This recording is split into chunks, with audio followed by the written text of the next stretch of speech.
If Head Drum had a podcast, it'd sound just like this. Hope everybody is having a good Wednesday night. We have our Congresswoman, Celeste Maloy, on, and we've asked her to come on to chat about some of the recent votes that everybody seems to be up in arms about. And I'm seeing, and welcome everybody. It is a special edition Wednesday evening. And once again, I reach out to our Congresswoman and her staff, and within hours, not even hours, within 20 minutes, we have a confirmation for her to be on the show tonight. So thank you and welcome, Celeste, for starters. Hey, I'm excited to be here. I'm getting to be a frequent flyer. I'm like that late night radio person who calls in every night. I love it. Well, and you probably haven't had even a second, but I'm sure your staff has been kind of keeping up with what's been said on, from other campaigns. And the one thing that I hate, and I know a lot of people like me here in the county dislike, is a muddy campaign. You have been above board with this campaign. There's been a lot of accusations, and a lot of them are centered around your vote. Yeah. And they're centered around your predecessor, which neither here nor there. I want you on here as my Congresswoman to explain these votes and keep it above board like you have been. I certainly don't like it. I'm happy to have a forum to talk about those votes. I've been calling as many delegates as I can while I have to also do my day job. And you're right, this is what everybody wants to talk about. And so it's nice to have this opportunity to talk to everybody at once. And because I've made hundreds of phone calls, I kind of already know what the questions are. So if it's all right with you, I'm just going to launch into it. Yes, please. Yeah. Okay. So the two votes everybody wants to talk about are the spending bill and FISA. So let's do them in that order. So spending bill, I released a video and I still had a lot of people asking me, yeah, but why? You said there were some good conservative wins in that vote, but it was still a lot of money. And I don't like spending money. So let me take a step further back than where I started my video and talk about, we were at a spending deadline, at a funding deadline. The government was about to run out of money. So I'd already voted against 2 continuing resolutions because I just don't like continuing resolutions, especially at this point in this Congress. We were still funding the government at the same levels and with the same funding priorities as when Nancy Pelosi was Speaker of the House. We needed to have our own spending bill, our own funding priorities. So, and Celeste, that was also like COVID era spending. Yeah. So when we're running out of funding, we've got 3 options as a Congress. We can pass a CR, we can pass a spending bill, or we can go into a shutdown. Those are the options we have. And I've talked to a lot of people who say, yeah, but why not go into a shutdown? The government's spending too much money. And if we shut it down, then they can't spend money. And the truth is, you can turn a shutdown into a win. We're not very good at it as Republicans. We get blamed for shutdowns and people get angry. But if we would stand pat as a conference and everybody stand shoulder to shoulder and say, we will not open the government back up until we get X, Y, and Z, then we can turn a shutdown into a win. This conference won't even stand pat and stand shoulder to shoulder on a rule vote to bring a bill to the floor. We fight each other on process, and standing together during a shutdown requires, what can I say on the air? Requires guts. It takes people who are willing to take a political beating, and we just haven't been willing to do that. But even if we did, when we shut the government down, this is the part that people don't always think through. Every government shutdown, we've come back. We've always opened the government back up. And people always say to me, well, nobody really gets hurt in a shutdown because we pay them back pay. And that's kind of the point. If we shut down the government, we reopen every time with a big omnibus spending bill. That's how we end government shutdowns. So going into a shutdown isn't the cost-saving solution that people think it is. I'm not scared of doing a shutdown if we can create a political climate where we can turn that into a win, but we're not in that political climate right now. So my options were vote for a continuing resolution that continues Nancy Pelosi's COVID era, liberal priority spending, go into a shutdown where we would get bruised and bloodied and everybody would panic and then would pass a big omnibus, or vote for a spending bill that did have actual cuts in it. I know they're not as big as people wanted, but they're cuts, and has really important conservative policy wins in it. And there are a lot of things to dislike about that bill. To be honest, I wasn't super excited that we were voting on that bill. But of the three options in front of me, it was clearly the most conservative, most fiscally conservative, the only one where we're not spending more money. So I voted yes on the spending bill. And I knew when I voted, people wouldn't be happy.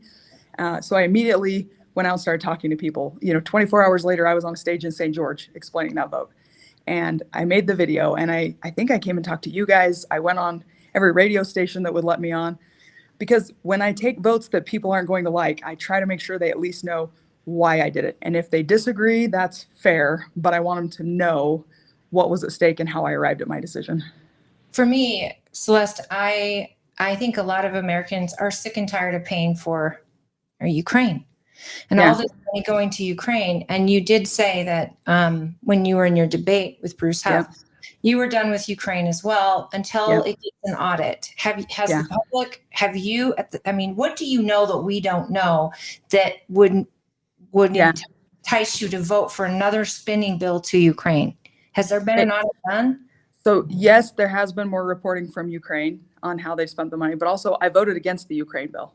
So this last Saturday, we voted on foreign aid, and I voted for foreign aid to Israel. I voted for foreign aid to,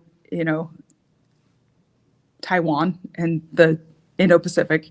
I voted for the border bill that was part of it, but I voted against Ukraine. And I've taken some heat for that since then. I've had a lot of people calling me and saying, what are you thinking? Ukraine's important. And to be clear, I do think we need to support Ukraine.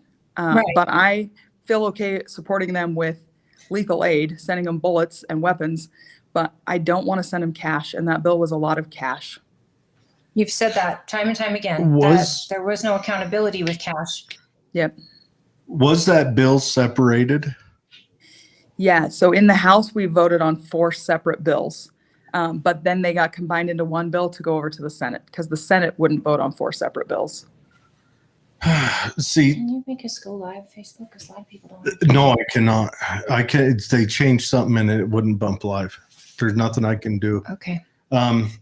So everyone, if you want to comment, you have to go to YouTube and comment, or you know what, go ahead and send me a Facebook message. I'll make sure before we cut her loose. Yeah, you at can leave 5:30. We only have her till 5:30. So if you want to ask her a question, pop it in now. Leave your comments on the post. How do I put this gently? I think demographically, Ukraine is a lost cause. It's a losing fight. I don't think it's winnable. I'm not in the current status where we're having Ukraine fight it. All we're doing is wiping out a generation of young men in Ukraine. That's just my opinion. Of course, everyone knows I'm a IQ 15 moron, but Ukraine decided to fight this fight. I mean, we didn't tell them to defend themselves against Russia. They did. I'm wondering if Ukraine still feels that way today. Yeah, to be fair, I have not been to Ukraine. A bunch of my colleagues were recently there, and they say that Ukraine does. But this is, now I'm speaking from the top of Mount Stupid because I wasn't actually there. But when a foreign adversary invades one of their neighbors, I do think it's important that we give them whatever support is appropriate. And I don't think cash is the right answer on this one, but I do think giving them lethal aid is the right support for us to give Ukraine. And I can't see the clock right now. I don't know how we are on time. Do you want to talk about FISA?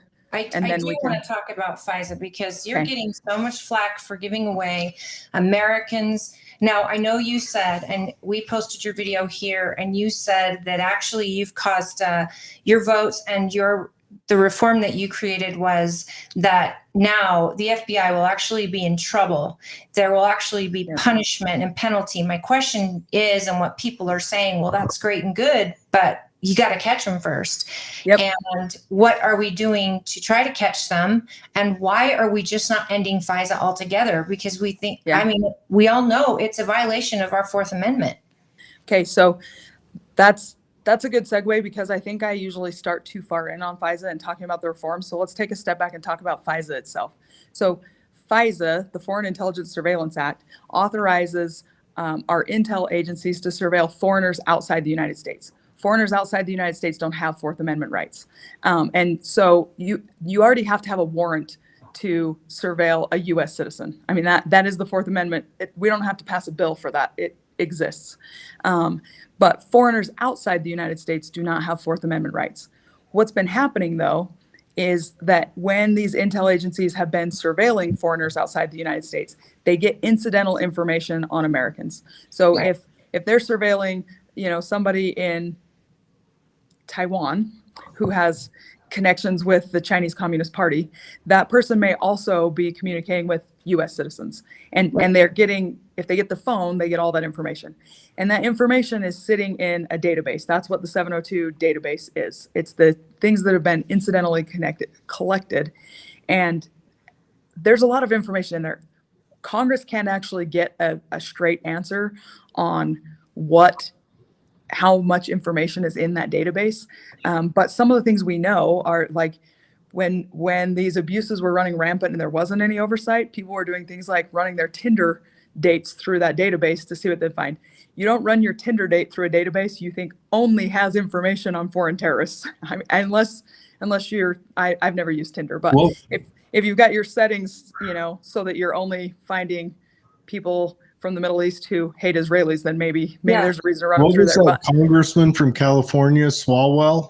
Eric Swalwell, He Yeah. should have done that. No, but yeah, in Celeste, his case, that might have made sense. So a lot of the questions I get about FISA are not actually FISA related. So a lot of people who talk to me about FISA are mad about something that the FBI is doing that isn't something they're doing because of FISA. let's talk about just what they did to Trump. Yeah. Because that directly involved FISA.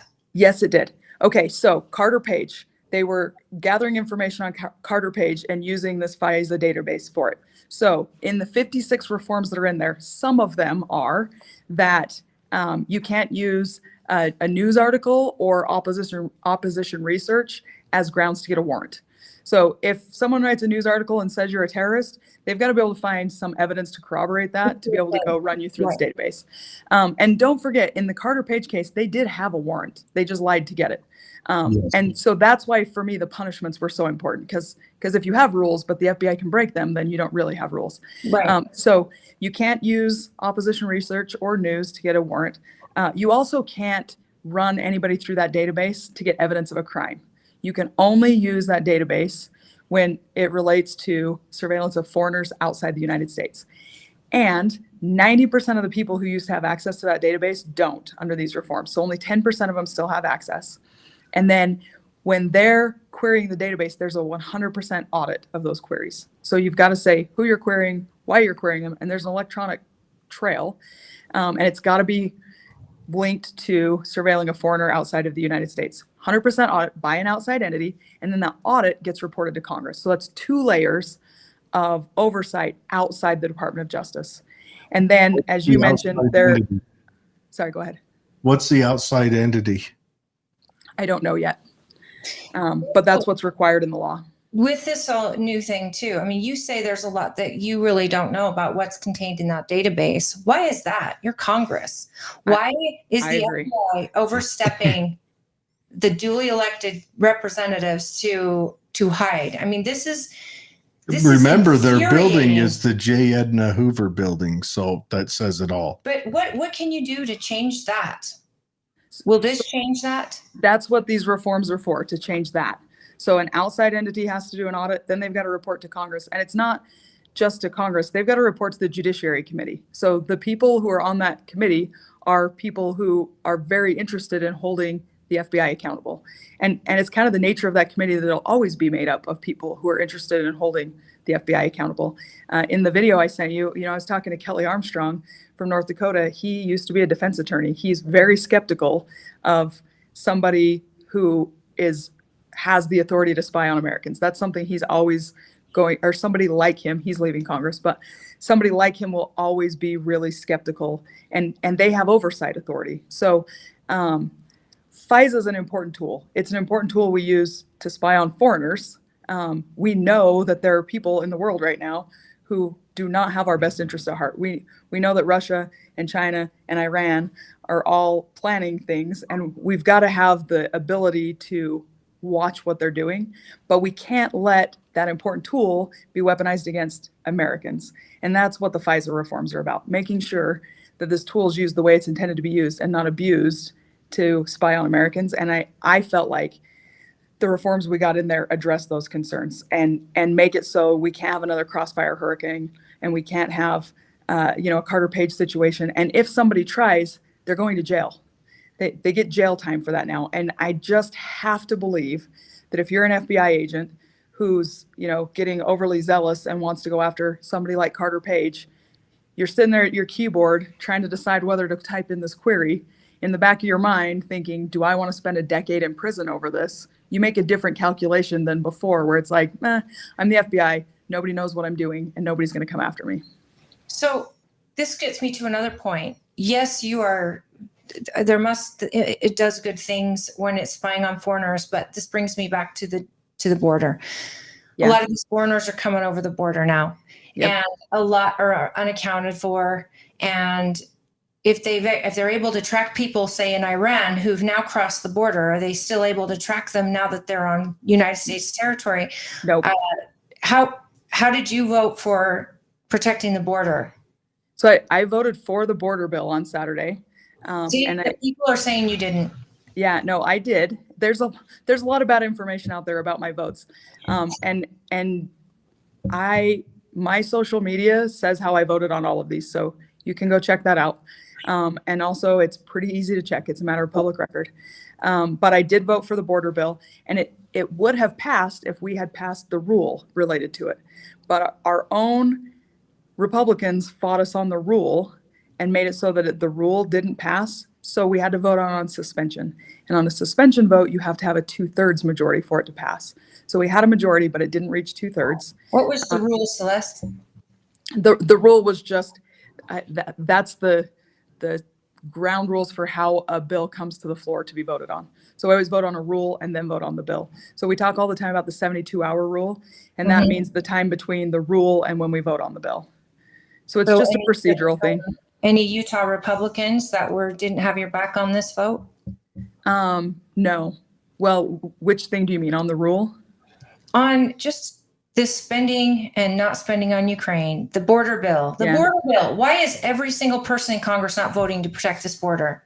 I think, well, I don't know. I shouldn't speak for other people. I think they felt like it was a gesture, kind of a symbolic vote. And to some extent it was, because it was a lot of the elements of HR 2, and we've already passed HR 2. And the truth is, we could pass a border, well, we clearly can't pass a border bill, but even if we passed a border bill and it was a wonderful border bill, it doesn't matter when we have a president who will not enforce it. He already has tools. It's not a funding issue. Throwing more money at the border won't fix it. And it's already a lot. I've been saying that forever. We don't need a new bill to cover what was done the administration before him, the administration before that, the Democrat administration before the previous one managed this. I've got a hard question now. Okay. A hard comment, and I want your thoughts on it. All right. For a long time, I felt like we are a weapons dealing military industrial complex and an intelligence agency with a nation attached. Am I wrong? I think you are wrong, and here's why. Because we also have a constitution. So there are countries out there that start weapons dealing and they're influence peddling in the world, and what they're trying to do is grow their own power and their ability to control the rest of the world. We are still the shining city on a hill that Reagan talked about. We're the world superpower, and that means we have to do some things to keep peace in the world and to support stability in geopolitics. But what we don't do is go influence peddle to try to take over other countries. And that's why I think it's not fair to call us a military industrial complex with a nation attached. I think there are nations in the world that very much fit that description, but they aren't bound by constitutional limits. And that's why, every time I'm on your show, we talk about we talk about crazy stuff sometimes, but we always talk about the really boring stuff. We talk about separation of powers and limited government and federalism, and that's why those things are so important. Whatever the sexy issue is of the day that everybody's hair is on fire about, the answer is those fundamental things. The answer is, what's the role of the government here? What limitations does the Constitution have? What are the voters willing to put up with? Ultimately, we the people run this government. And when we lose sight of that, we make crazy decisions. In the law, we always say bad facts make bad law. And it's true in politics too. Bad facts make bad politics. Bad reactions make bad policy. And so we always have to keep going back to the high school government answers. Like, is this something that's even constitutional? Is this something our nation should be doing? Did it go through the right channel? Did we go through proper order in Congress? Is this something the states could do better? Is this something that belongs to the executive branch, or is it something that should be done in the legislative branch?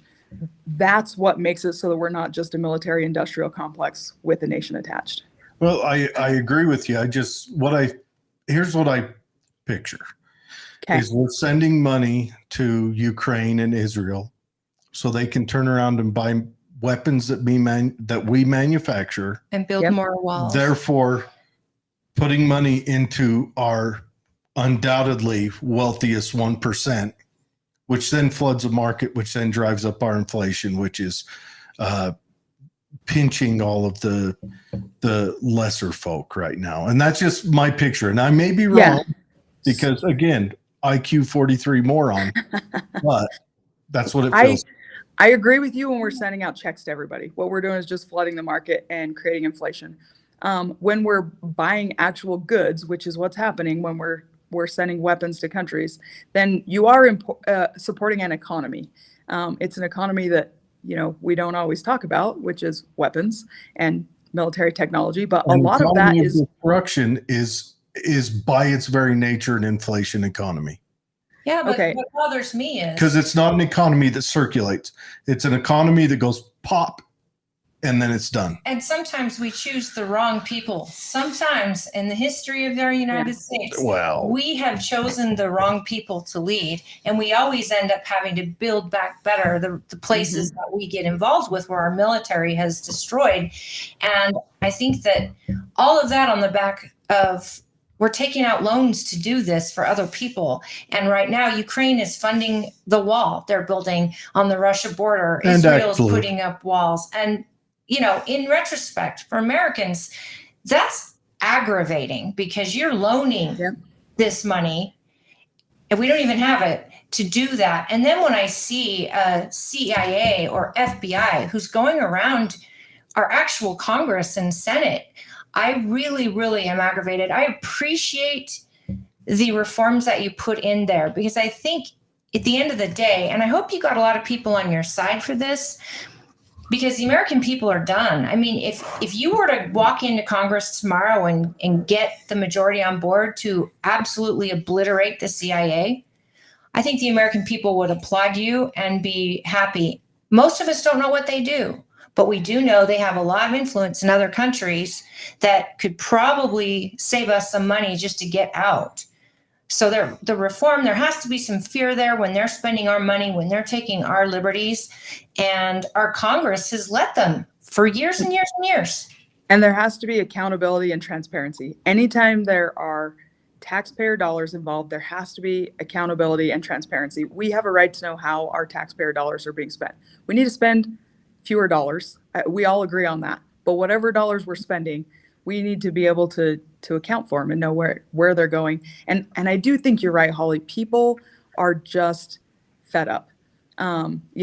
Inflation's still high, and the world's a dangerous place, and we're not living as well as we should be living on our paychecks. And there's just an undertone right now of we've had it. It's time to fix a lot of the things that we've slowly let break little by little over the last few decades.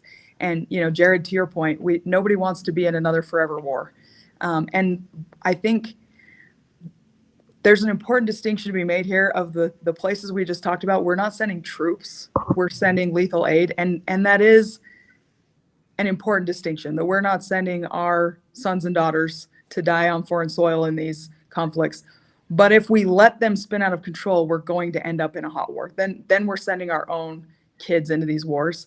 And so there is a strategic advantage to having, an ounce of prevention is worth a pound of cure, right? But we've got to be really smart about it. We've got to be deliberate about it, and we've got to be transparent about it. What role we play in the world has to be something we've decided and not something we just sort of accidentally stumble around doing. Where was that ounce of prevention when Victoria Nuland was over there in 2012 through 14? It seems like goading Vlad into doing exactly what he's done. That's what it feels like. Moron from the outside reading this. Yeah. Well, I don't know. It's been a while since I was in high school, but there were a few times in high school I goaded morons into doing things they wanted to do anyway, and it usually ended up in an epic story, but not a wise decision by any of us. And I agree. Let's look at this. I don't put the full blame on the United States because Russia's in a time bomb that it's in the early stages of full collapse, which this is what countries in full collapse do. It's acting exactly as history says it should. It looks like winning this war. Well, yes, but I feel like Victoria Nuland over there, I mean, I don't know. I would, at this point in time, I'd have to see evidence that the CIA wasn't involved with the color revolution over there. To prove, and I'm sorry, CIA. I know you guys are all patriots, but you have a track record. So I don't get paid to promote books or anything, but have you read The Accidental Superpower by Peter Zeihan? No. Yes, I have, and I understand his argument, and I completely agree. We've withdrawn from being the secure of a capitalist economy. Yeah, but we've also withdrawn from that because we overreached in that time. After World War II, had we treated it like, say, we did prior to Korea, I think we could have secured that position forever. But then we start Vietnam. Her talk. We don't have no, you're fine. And I do have to leave in a couple minutes. I just want to point out that he says in that book, I mean, I think it was written in like 2014. I think it's a 10-year-old book, but he predicts that Russia's going to make a move in the 2020s because they're a civilization that's about to go into decline, and that is what civilizations that are in decline do. They get aggressive with their neighbors. So I was going to give you credit, Jared, for calling that one. That's awesome. You may be a low IQ Sasquatch, but you're making the same arguments as brainiacs. Here's the thing that him and I discuss all the time is that it's easy to talk about how a person's going to vote on the Hill and how they're going to do this. And even, when you were in debates, I mean, you had all these dreams and visions, and then you get there. Yeah. Then you learn what you didn't know. What is it like when they show you the rest of the Zapruder film? My question is, it's got to be pretty stressful when your own party comes in and expects you to vote a certain way. I mean, you've probably got a lot more in front of you than you can ever tell us or that you can even share. But tell us how you're adapting and what you think. So I will tell you this. I have never had the party try to pressure me to vote a certain way. So I've been there for 4 months. And it's been a brutal 4 months for everybody. Everybody's tired. We're in such a closely divided Congress. I guess it's technically not the slimmest majority in the history of the Congress because there was a little while in World War I where Congress was just smaller and they had a 1-vote majority. So technically their ratios are a little tighter, but it's tough. And what happens is you end up having to bring bills to the floor that nobody really likes. And you get to vote yes or no. I mean, it would be great if everyone in Congress had a pocket veto and we could be like, yes, I like this line, but I don't like that line. But what happens is you get down there, you've got your card, and you have to vote yes or no. And you have to make a decision, and then you spend weeks explaining that decision, and there's always something to criticize. Criticism is cheap, and we can all afford to have, a house full of it. And I recognize that. And so that's one of the reasons that I try to be so proactive about going out and talking about these votes is that we're taking kind of hellish votes right now. Right. And the American people are along for this ride. The bills are this thick and you get one option to say yes or no on. I don't think people realize that you're not getting these little tiny 1-page bills where we can actually see exactly what you think about all these topics. It's getting thrown into huge bills. And nobody wants to hear me complain, so I'm not going to do that. But I do just want to make sure people understand how this really works. The negotiation happens, and when you've got a big majority, then you get a lot of wins in those negotiations when you have a really closely divided Congress. And as conservatives, we like to fight with each other. Right. It's always going to be that way. We do not get in lockstep like the Democrats do. It's just in our nature. We like rogues, we like mavericks, we like people who don't get in line, which means we're going to be walking the plank and taking hellish votes anytime we're in the majority and have a really slim majority. But in a way, it's kind of beautiful. This is America, and we have the freedom to disagree, and we have the freedom to punch our own team in the face whenever we want. And we're not in a country where the party tells you that you have to do certain things. I have the freedom to make these choices and come back and talk to my constituents about them, and nobody's going to behead me for it. They might yell at me, they might throw me out of office, but it's don't despair yet, I guess is what I'm saying. My biggest fear is that the hyperbole will get to all of us and we'll just decide to burn the whole thing down. There's nothing better out there. There is not a better system than the one we've got. So we've got to get in, we've got to do the work, we've got to fix the problems with our system, because if we throw this one away, everything else has been tried. In the history of the world, we've tried it all. It's all failed. There's not a system that's better at protecting freedoms. We can get better at how we work our system, but there's not a system that's better at protecting freedoms. So let's take our freedom seriously. Let's get in and do the work to fix our own system. Because I think sometimes we get so frustrated that we talk in such extreme terms that we're telegraphing out there that we're ready to burn the whole thing down. Yeah. And that would be a tragedy. And also, I was supposed to leave 2 minutes ago, so now I'm Yes. late. I'm going to make that my closing Yes. remarks. Have a good one. Thank you. Transparency, you've kept your promise to that. Oh, excellent. And I love that we're able to reach out to you, and I hope we keep that going, because one of us will hound you again I will see in a you on couple Saturday. Great. I'm happy to keep talking to people. That is one of the best parts of this job. We need you to come back up here to Tooele next time you're in Utah and She's going to be at convention Saturday. Yeah. Well, I'd like to see you come up and do more than that. Reach out and have like an open for everyone to come and, yell at you or shake your hand. Happy to. I'm getting really good at standing in the front of a room and letting people yell at me. So we'll do it. I'll bet you Plan are. a party. Thank you very much, Celeste. Be safe on your travels, and Okay, we'll see you so Saturday. we're letting Celeste go Thank now. you. So I'm going to start talking. No, just kidding. Anyways, no, that's an interesting thought. Okay, everyone, we're not live on Facebook because Meta updated its stuff today. I got a warning. I tried doing the RMTP plugin. It didn't work. Should I go apparently. live on Facebook? I shared this to our Facebook, and then from our Facebook, I shared this around. So everything we've got is coming through I YouTube. just can't comment unless I log into my YouTube. I know. And I don't know what my YouTube login is. Oh, shocker. But anyways, that's interesting, Celeste conversation. What's interesting is how little people tuned in. Okay, here's Maybe it's the time.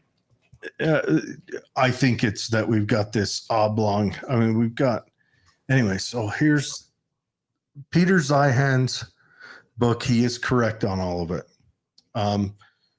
After World War II, the Bretton Woods, Europe was destroyed. So we stepped in and kind of became the base for the world. But with that, we had this great big navy that we built up to defeat the Krauts, and so we used that navy to secure shipping lanes. And starting in about Bill Clinton, we quit building a small or a medium ship nimble navy and went to a large ship supercarrier navy. Supercarriers are great for taking out countries. They don't work well for securing shipping lanes because they're a power projection. They're like using a semi-trailer as police cars, right? So that's what we're looking at with Timothy Zion's book. I just think that we wasted that goodwill Vietnam on. And that's where we went awry. That's why we've lost that. We're unpopular around the world for that reason.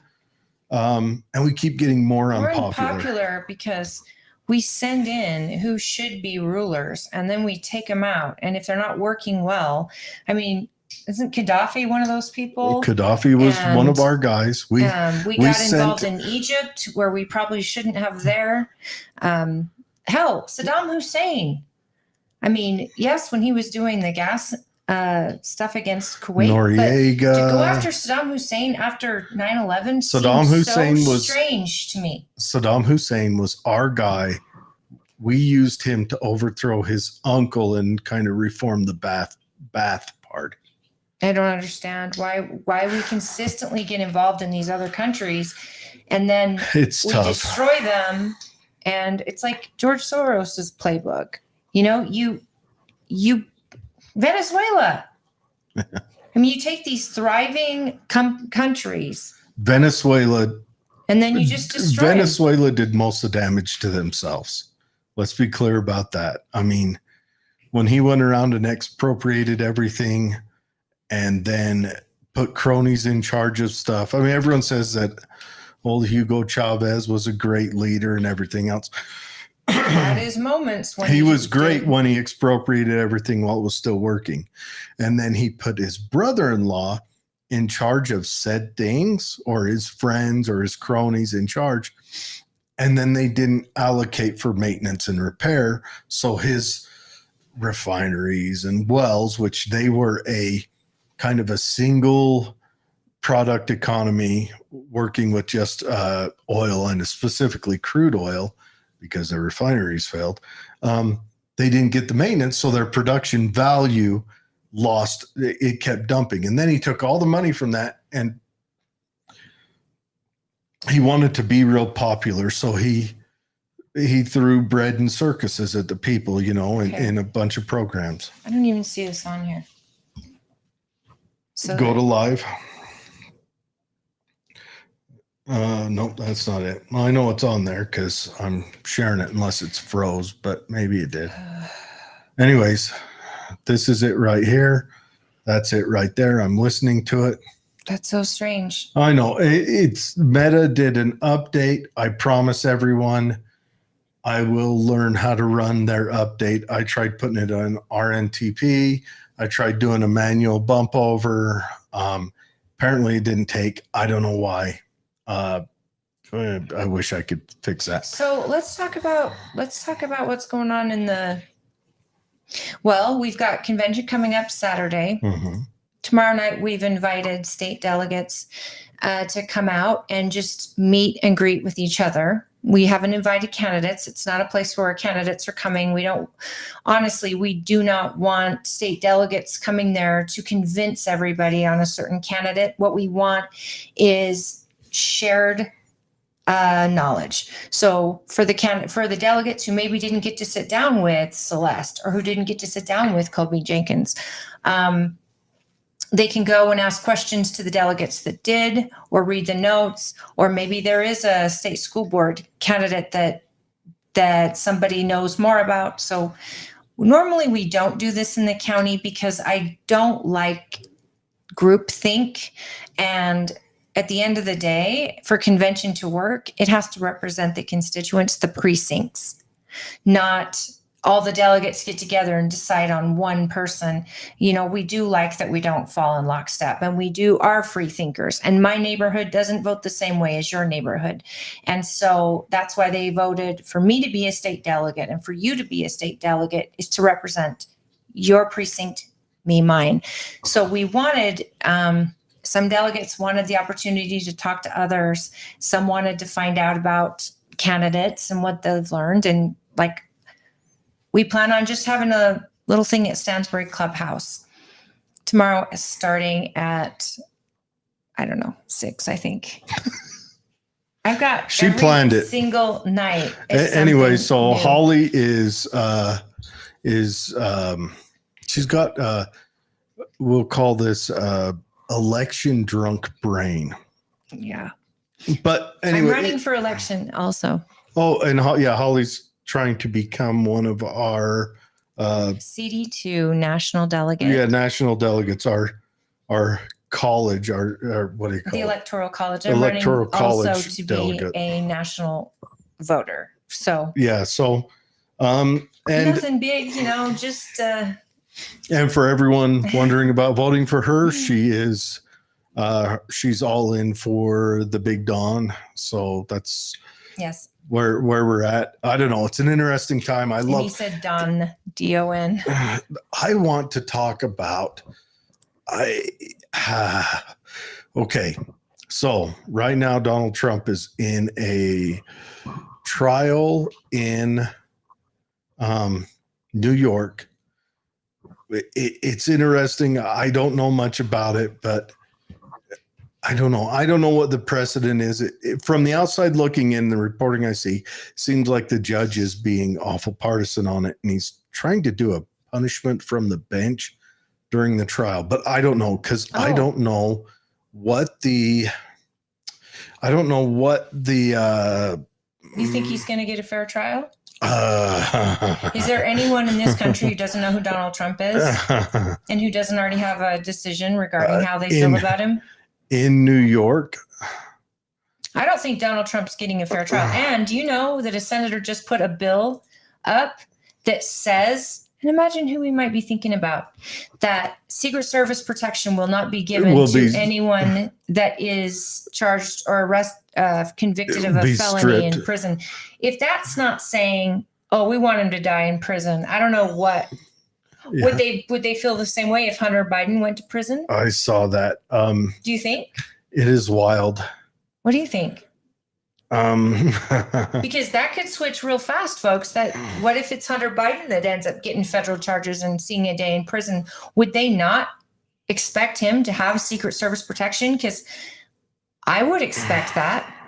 He's the son of the president. I would want him to be protected. I think we're in super interesting times. I don't know. I don't know what we're looking at, but yeah, it's an interesting thought. And I know you guys probably tune in because we have a cool Congresswoman on and you don't want to listen to a moron wax poetic. But I feel like maybe it wouldn't be so hard on the federal government if the federal government wasn't involved in so many things that should be state issues, schools. And I mean, I can see the federal government regulating, say, closest thing to a state issue is freeways. And also, I think it would be easier if, and this is something I should float to Celeste, but we didn't have a lot of time, but I think we need to do away with direct taxation to the federal government. We need to do away with that.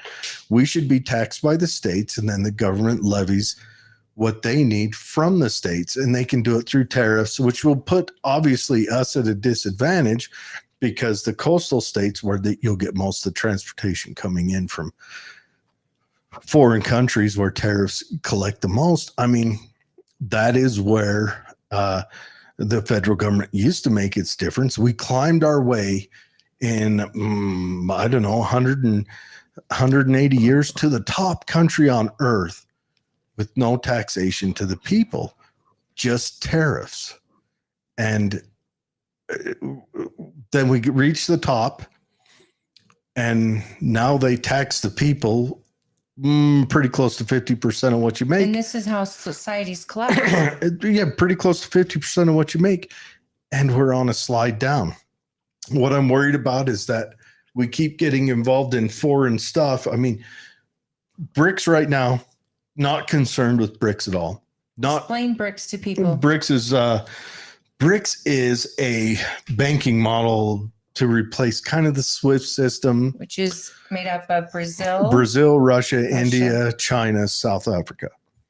At one time, Australia flirted with it. I think they talked about Saudi Arabia flirted with other it too. countries, but BRICS is not a serious thing until we start getting involved in stuff that makes BRICS say, okay, America is no longer a trusted player on the world. They don't want to use our currency. They're trying to create their own currency, which would be detrimental to United States citizens. If your dollar overnight becomes worthless, doesn't matter how many you have stuffed in the mattress. Look at Venezuela.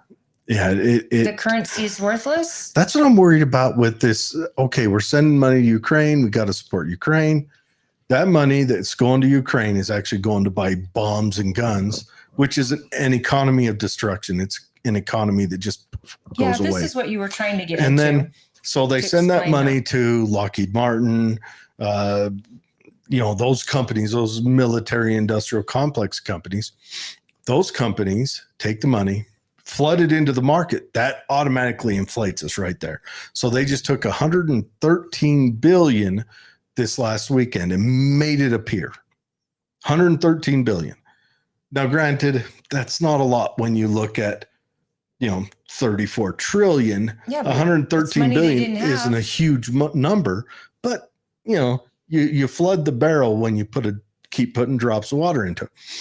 So that inflates the market. Yes, that money disperses. Now, that's actually constitutionally the way our money's supposed to be made. It's not supposed to be made to the Federal Reserve. It's supposed to be granted out by the Congress. They flood the money into the market. It circulates and makes its way back. And then, humana. But we have Federal Reserve. So that means that, first of all, a middleman in the Federal Reserve, Congress says, okay, we're going to make this money. A middleman says, he peels off a lot. Then it gets made. And then the second middleman, the bank that's going to lend it out, they peel off a little more. Plus, they get the interest note on that. So they get to make interest forever from. Again, no one's honestly, elected we're not making this decision. Us alive are not going to pay a dime on this 113 million or billions. I apologize, billion that just got invented. None of us are going to pay a dime. Our grandkids might start paying on this. More than likely, our great grandkids are going to 34 trillion and climbing. And that's what we know about too. Every night, I think it's 40 billion. Every night we go to sleep, an additional 40 billion. Remember when it was 40 billion when they first started tracking it under Obama? Yeah. I want you guys to think about that. When you realize that Ronald Reagan is the first president to hit $1 trillion in debt, that from the first founding of our nation until 1980, under Ronald Reagan, our country wasn't in debt $1 trillion. Eisenhower was the last person to pay it off. Yeah, from Reagan till now, we're talking 40 years. We've gone up averaging almost $1 trillion a year. How did we run this country debt-free? How did we survive? This is the beginning of the end. Most societies collapse. Yes. When they're borrowing from themselves, when countries are putting themselves in wars, starting wars, finishing wars, helping in wars. When the very American people that the money is supposed to be funded on, the backs of the American people, when more than half of every dollar they make goes to the federal government, and yet their services drop, when crime is happening and they're getting less safe, when the FBI or the CIA is taking their freedoms in that way, they're getting less free. All of this is signs of a collapsed economy. Did you forget the R? I'm glad you're there too. Icky. I'm using a wireless keyboard. Anyways, no, you're right. And man, I don't want to lay this all on Celeste. I know a lot of people are mad at her, a lot of people dislike her, but it's not all on her. My question is, do they know what they're mad at? Do they know why? I mean, because I'm seeing a lot of rhetoric that talks about, is she even a real Republican? Is she ordained or selected, not elected? I'm hearing all of this, and I'm thinking, ask her. Was W a real Republican? Because he ran us into the drink. W put the very bill, the act that is what our Congress is dealing with now. And that was written in the 90s. The Patriot Act, and they tried it. It didn't pass, so they sat on it. Something big. So that's how they passed that thick bill right after 9/11, because we were scared. We were scared. Someone had put sand in our panties, and we needed to feel safe again. That's the thing, is safety it's theater now, you guys. The good Dr. Ron Paul, he put forward a bill that was neglected, that we could not make a bill in response. I think it was for 4 months, something like that. Anyone out there who knows, correct me. But he tried putting a bill in that we could not make a bill. That means go to war, make a spending bill, anything for X amount of time after a disaster.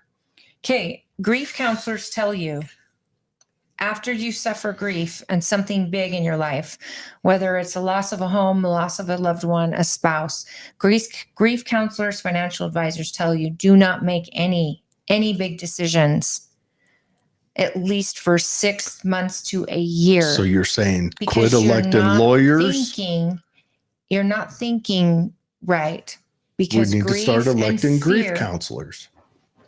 Grief and fear will have a high impact on how what you choose That's a and good what call. you spend your money on. And that's why, you go to a widower or widow who's just lost their spouse, and some real estate agents will be right knocking on their door. You ready to sell? Get into something smaller. Let's That's get you out shady. of this. It can be shady. I know the intention is like, well, the averages women are, it's smart. She needs something smaller. He needs something smaller to care for, blah, blah, blah. That's shady. But the timing It's shady. is shady. It's true. And you shouldn't do it. You just shouldn't make big decisions after something like that, because you're not in your right headspace. And hence the That's a Patriot good Act. point. That's why the good doctor, if you guys haven't watched his kind of farewell address, it is it's a reflection on his time that when I watch it, I get heavy in the heart. You're talking about Ron Paul. Yep, the good Dr. Ron Paul, personal hero of mine. He was ahead of his time, Mm-hmm. or he was right on time. I don't know, but the American He would have people been right on time, I need think. to absolutely consider that what we're getting fed year after year after year is not always a good thing. Having lawyers, people, and nothing against lawyers, nothing against, we need all kinds. And sometimes in law, you almost need a lawyer to read most laws. Nothing you do. against lawyers. It's just When you everybody start that hates a sentence, you lawyer know it's till they going. need one. Look, there are lots There's of lawyers never that a I truer dig. statement than that. Yeah. Nobody hates a lawyer when they need Well, one. it's just like police. Absolutely.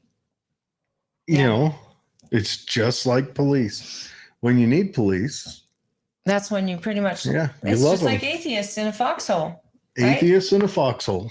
So I suppose guess- I've been in foxholes, and technically, I guess I would be an atheist, but I've never been shot at in a foxhole. So then it doesn't So matter. we still don't know We still don't if know. that carries true. And I Well- hope I never have to find out.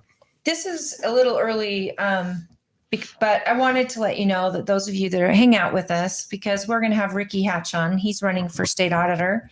And I can't think of another office in the state that I am just more excited about, because we had Tina Cannon on. And man, it's the most important, boring job on the planet. Yeah, you have to be a huge nerd to do it, but you also Is there a have to have a state spine. programmer? Hold on, there has to be a spine on these people, because to be an auditor in the state, you got to be prepared to go after governors, county commissioners, city councils, the attorney general, all law enforcement. You have to be prepared. I mean, it's like Tina said, I can't take donations from people, because I could very well be She investigating can take them. people donations. She can't take donations from organizations or groups or elected offices or any of that, which I don't think elected offices should be allowed to do donations. I really think I'm not sure if it's a law or not. I know think that's her standard. Citizens United, I know the Republicans loved it when it was first written in 96, I think it was. Republicans loved it at the time. But now Republicans hate it because they are fallen out of favor with corporations, because corporations have leaned into hiring all their college graduates, and the college graduates are Red Guards. But now Republicans dislike it. And, there was that warning when, which was that Nevada Senator Mormon, believed in aliens and such. Harry. Harry. He was the speaker, or no, he was the head of the Senate. Harry Reid. Harry Reid. Harry Reid pushed through that. I forget the name of the bill, but it was the. Oh my goodness, where you couldn't. What do you call it when they're in the middle of the discussion? You get up, give a super long speech for. I know exactly what you're saying. IQ of 42, folks. 41 now. Anyways, it's called for. Anyways, when he put the bill in to adjust you that, can talk for 20 hours. He was told by the Republicans, don't do this. It'll be used against you. And he's like, oh no. Well, it was used against him when they tried making IQ of 41 now 40. This is exciting television, I know, folks. But and everyone laughed. One of you guys know what we're talking about. But the Republicans, it's not gerrymandering, it's you're grandstanding, but anyways, but Republicans did the same thing with the Citizens United. And a lot of Democrats warned them. They said, one day this will be used against you. No one believed it. Here it is. Well, look right now at this is happening right now to Democrats who are supporting Israel. It's all being used against them with those groups who think, that Palestine is actually the victim here. And so all these Democrats are getting booed by their own supporters. Oh man, because they're not taking the right side. What do you think the Democrats are thinking right now going into we're hitting the middle of the election year and they're like, what do we do? I don't know. It's tough. And all that stuff going on in Colombia where that guy that ran the mic check, all that stuff they do. How do I put this? I've seen the video and you can't see a lot, but that guy is fabulous, and they're one step forward, and I'm watching that and I'm like, you guys have to be kidding me. This is I don't know. Only at a United States college can that happen right now. Yeah. That's all I got to say. It's crazy. It's crazy that filibuster. Thank you. It's I would have died. I couldn't. Outstanding. You sat and ground. I got to speak for 2 minutes straight. Did you see that? It was killing me, Smalls. So Joseph R. Biden said he's running to get white supremacy and anti-Semitism out of the U.S. And what he's done is he's shown that white supremacy really was nothing, and anti-Semitism is heavy in his voter base. And so that's what he showed. It's fantastic. I'm like, right now, if there's any, let's call them white dunce cap wearers, they're just sitting back and watching because they're not needed anymore. Because the Democrat Party, the college students, the guy over at the Senate right they're now taking care in of New it. York, he had these protesters show up at his house. Yeah, I mean, they were keeping professors out of Columbia. It's starting up at, I think, Duke, Columbia. Can you imagine if it was any other thing than a Jewish group that they're after? What if it was Muslims or blacks? Oh, God. Can you imagine? I told you this. I told you that we're in a different world now. The perceived melanin level in your skin is how virtuous and valuable you are. Why I say perceived is because the Palestinians and the Israelis pretty much have the same skin tone most of the time. It's But there is a perceived color difference. Howard Zinn really kicked off. I shouldn't blame him, but his book, The History of the U.S. or whatever it is, really kind of kicked off this idea of the noble savage and all that. Not that I'm calling them savages, but he kicked it off, and colleges ran with it in all their instruction. You can call them savages. They're literally trying to stop kids their age, their peers, from getting out of their apartments, from going to a class, from teaching a class, from everything because of their faith. I mean, their faith. We're not even talking necessarily skin tone. But if this was any other class of people, the college would put an immediate stop if it was Black students. We're not letting Black students go to their classes. We are threatening Black students. And we think all of that would be stopped immediately. But because it's Jewish kids, they're treating this so differently. And watching the Democrats tiptoe around this, I want to say this, very interesting. It's a melanin thing, because if say Swedish looking individuals were to do this, the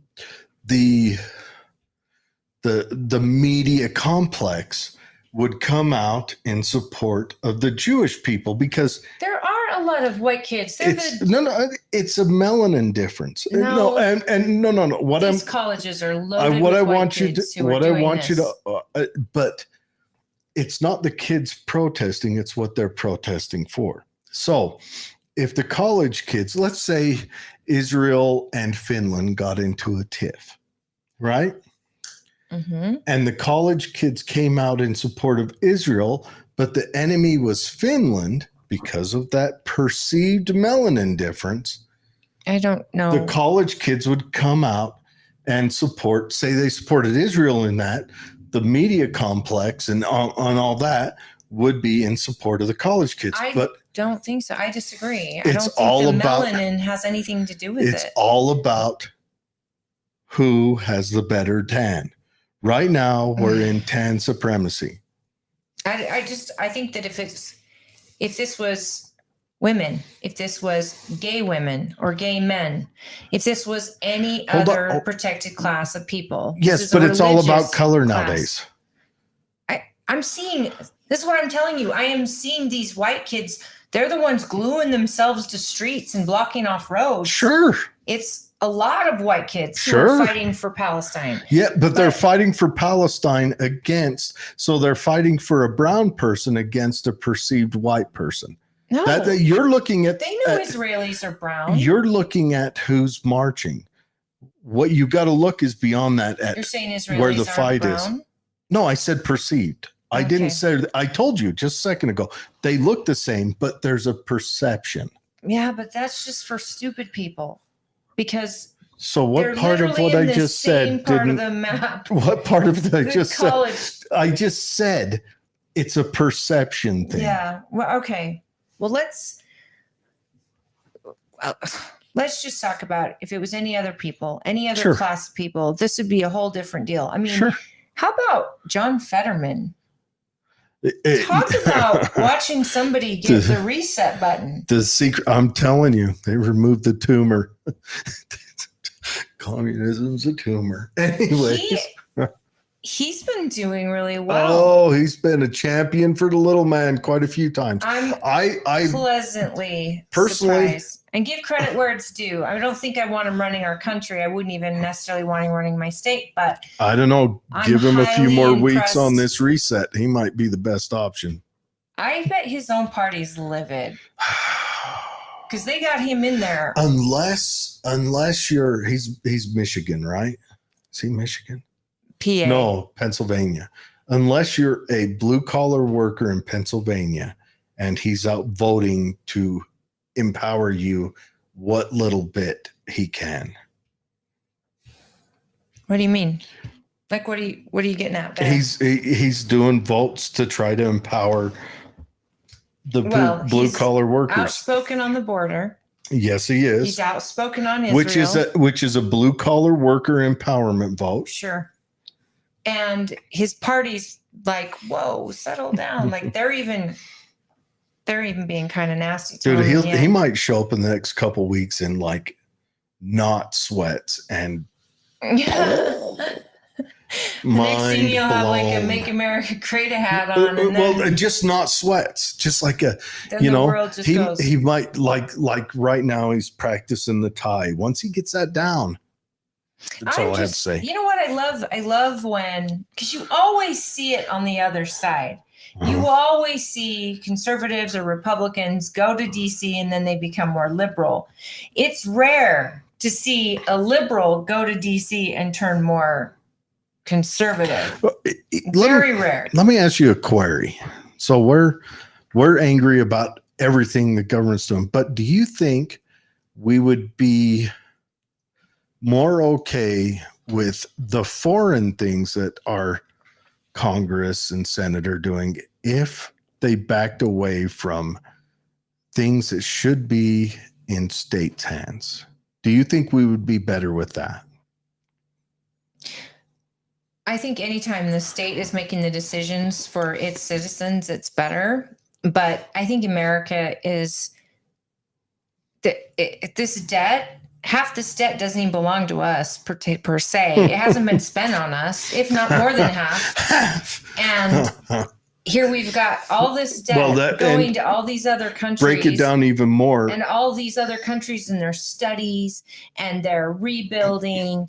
And I'm sorry, but you don't go into a Muslim country and try to teach them about transgenderism like they did in Pakistan. Yeah, or even manners are about women's rights. Countries like that, they're thousands of years old, and they've always believed in the Muslim. You don't change someone's faith. And to me, that's as much as I believe in women's rights. And I think that gay rights should exist and well, that humans' life is valuable. You know, Palestine doesn't allow gay rights. Muslim countries aren't touting gay rights. Maybe if the gay constituents march a few more times, Palestinians will see their value. I'm afraid people are going to get hurt if they keep it up. And I can't believe they don't understand that. And I mean, the Al-Qaeda just off Afghanistan's website just removed the whole, there was a gay website, because you know how Afghanistan's like ours is US on search engines, and theirs is AF, which would be way cool. But let's say, so it was gay.af. Yeah, they just totally eliminated it. Al-Qaeda has taken over the internet of Afghanistan, as they said they would, and they're not permitting it. And you know, they don't believe in drinking or alcohol. So you can't go in and push your culture on a country, just like we don't want people coming here and not assimilating, you know. This is the American way. You can't drown your daughter in a mercy killing or a what do they call them when one of their children dishonor an honor killing. Honor killing, yeah. I mean, that's illegal here and it's frowned upon. But I just think that when we send in, I think a lot of the American people are looking at our seniors, we're looking at our veterans, we're looking at the homeless situation, the debt, the border, the crime, all of this that's happening at home, and watching our dollars go to pay for other countries to build their walls, other countries to study abortion and to actually do abortions on other women in other countries. I think it's disgusting. And yeah, I think it doesn't matter. I don't think it matters anymore. If they gave all the dollars and all the freedoms back to the states, and we had well-run states that were accountable for themselves and for their spending, the federal government's job would just be the military at that point. I think the general government would lose its status. But what risks do we put ourselves in if we were to bring our national government down a peg, the federal government? What if we didn't have the CIA? What if the FBI was broken up into local municipalities and worked? Sure, they have a base in Quantico where they do all the forensics and all of that, but they actually worked within Maybe cities. there wouldn't be kidnapping plots against mayor or against governors. Or pipe bombs set out on January 6th. Underwear bombers. See, folks, Maybe. I don't know what it is. I don't know what, because we don't have we don't have the whole story. Mm-hmm. And I don't even think, talking to Celeste, I don't think Congress has the whole story. Mm-hmm. It's need to know basis. I wonder, I want to know. So, you know how there was always that story that you get elected and then they take you into the smoky room and show you the rest of the Zapruder film? I don't think it's that anymore. I think it's now a vape mist filled room. You just have to watch House of Cards, and I think you get an idea of what it is like up there. You go in there and the FBI agent and the little purple light comes on his fruity And flavored. It smells deliciously douche watermelon-y flute. all over the room. So with that being said, I think that we have to be very thoughtful before we accuse and before we throw mud on candidates. And I hope that we will reach out to candidates if we have questions. But you know what's it's got to be transparency all the way, folks. Well, people have to be prepared to explain their votes, and they have to be prepared to. And Celeste has done that. them. Celeste has been, she's been open. She'll come on, and we're not the gentlest on her. We're not hard on her, obviously. I'm going to say it like this. I dig Celeste. I like chatting with her. I think she's a great lady, but I am not endorsing her, nor am I endorsing anyone. I really hope that we can keep this relationship with the office. I want the office to feel like it's a place that they can come and communicate with the citizens of Tooele County, the citizens of Utah, the citizens of the CD2, all that. I want the office to feel like, okay, these guys are reaching out. They're going to give me free reign to say whatever I feel like I want to say. They'll push back, but I'm never going to call them names. I'm never going to lie about them. I'm never going to disparage them. You're never going to give them up. You're never going to let them down. You've been rickrolled. You almost rickrolled our audience, and I will not stand for that. You'll sit for it. Anyways, I want to be honest and fair with them in all circumstances. Now, I'm a moron who's a bit of a conspiracy theorist, who's kind of a crazy person. I want them to understand that, but I also want them to understand I'm not going to disparage their name. If Celeste wins, I will still be completely honest when I talk to her and about her and everything else.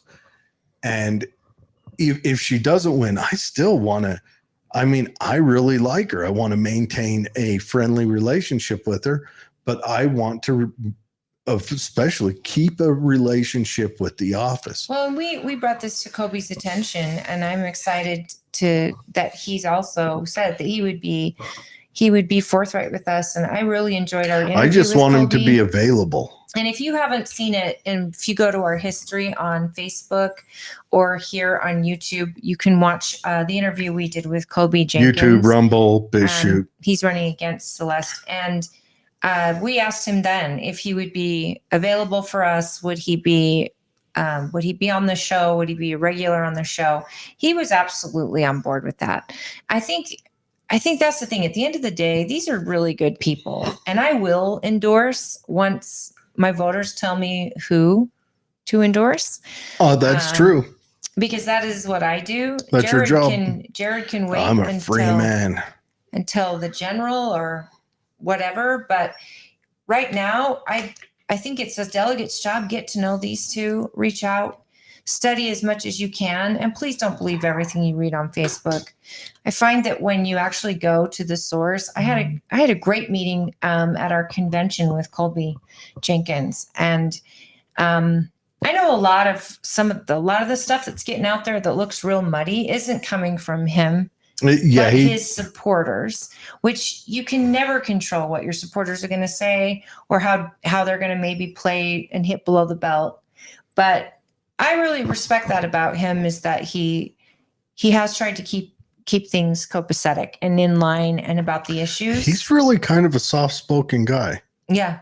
He's really a soft-spoken guy. I do like that. Although, I mean, if I could, elect like the Undertaker, libertarian out of, I believe, South Carolina, folks. But if I could, a guy who's 7 foot tall and ate all the steroids through the 80s and 90s and come out with I don't understand what this has to do with 40-inch arms and scare election. people into being correct, I would. But that's not possible because even he seems to be a rather mellow. I think he ran for governor in, was it Virginia or South Carolina? I can't remember. Who are you talking about? The Undertaker, the wrestler cat. Jeez. With the makeup, he's actually a politician. Well, so is one of the other guys in Chicago or whatever. Jesse Ventura. Oh, Jesse Ventura. He was the governor of was it either way, you're Wisconsin? You're derailed. No, I didn't derail. We were talking about how he's soft-spoken. I said, if I could elect a brute that'd scare everyone else into doing the right thing, I would. But I don't think you can. You got to find one to run. And even then, they got to know what they're talking about. And a lot of people just don't. Well, I don't know what I'm talking about. How am I supposed to know what they're talking about? What we can do, what's going on in the news right now? Everybody's ready for convention. Some of you need to be there for the 8 a.m. vote for school board. That's horrendous. An 8 a.m. vote. State delegates of Tooele County. We will see you at the Salt Palace. That's this upcoming Saturday, isn't it? It is this Saturday. Oh. And I curse whoever makes a vote at 8 a.m. I mean, Where's it at this year? Salt Palace. Mm-hmm. I really, really hope that the county, those running for school board, have really let their delegates know they've got a credential. That means they got to get there like at 7. That is a long, long day for delegates. So I curse the people who set that timeline. I hope you all show up, though. This vote is very important, as they all are. But you go into these separate voting spaces for these races. And so I can't even tell you what room it's going to be in, but I can tell you that you'll know once you get there. So hopefully get there early, find parking. It's a super Saturday, fun so talking about that. Hopefully everybody gets there, but it's always a good time. I'm awake now. Utah's got a new professional hockey team coming, I suppose. Tomorrow night at the Delta Center, they've got a public event there. You can go watch a hockey game for free. I think I read somewhere they're trying to figure out the name of it, like the Utah, the Mormon Crickets. That'd be a cool one. No, it's got to have 2 Z's in it. Crickets. Well, don't we already have the Grizzlies? Sure, but that's the Grizzlies is a farm league. This is NHL. This is I thought professional. they were going for professional baseball. Maybe it is, but then they thought about the Eagles. I didn't see any Z in that. Elk. There was a one with an elk. Are you sure you're talking about a hockey team? Yes, or not a baseball team? No, they're talking. They just voted to spend Salt Lake County's money on building a Bees new stadium. New stadium. Yes. And I'm sure that's going to benefit everyone there. I hate that. Not the owner of the team. Well, I hate that. For this hockey team, they're probably going to spend public money to make it so the Delta Center can host hockey rinks now. But anyways. They already can. They do Disney on Ice there all the time. The Delta Center? Mm-hmm. Oh, okay. Then maybe they can. Unless Disney on Ice brings its own amenities. Well, no. I don't know. Mean, it's set up so that you can freeze the floor. But they'll get a Zamboni and... Oh my gosh. That'll that be doesn't awesome. Excite me at all. But let's think about like names. I mean, we need to really crack down and get a good Utah name. Don't care. I mean, something Utah, reflecting Utah. Prozac. It's one of the number one things in Utah. Prozac. I think we are. Utah's one of the most highly The prescribed. Prozacs. The Prozacs. Okay, that's insensitive to any of us on Prozac. That's but insensitive. There's a Z in it, and it was what we're known for. Green Jello is the other. Oh, snap. Funeral potatoes with 2 Z's.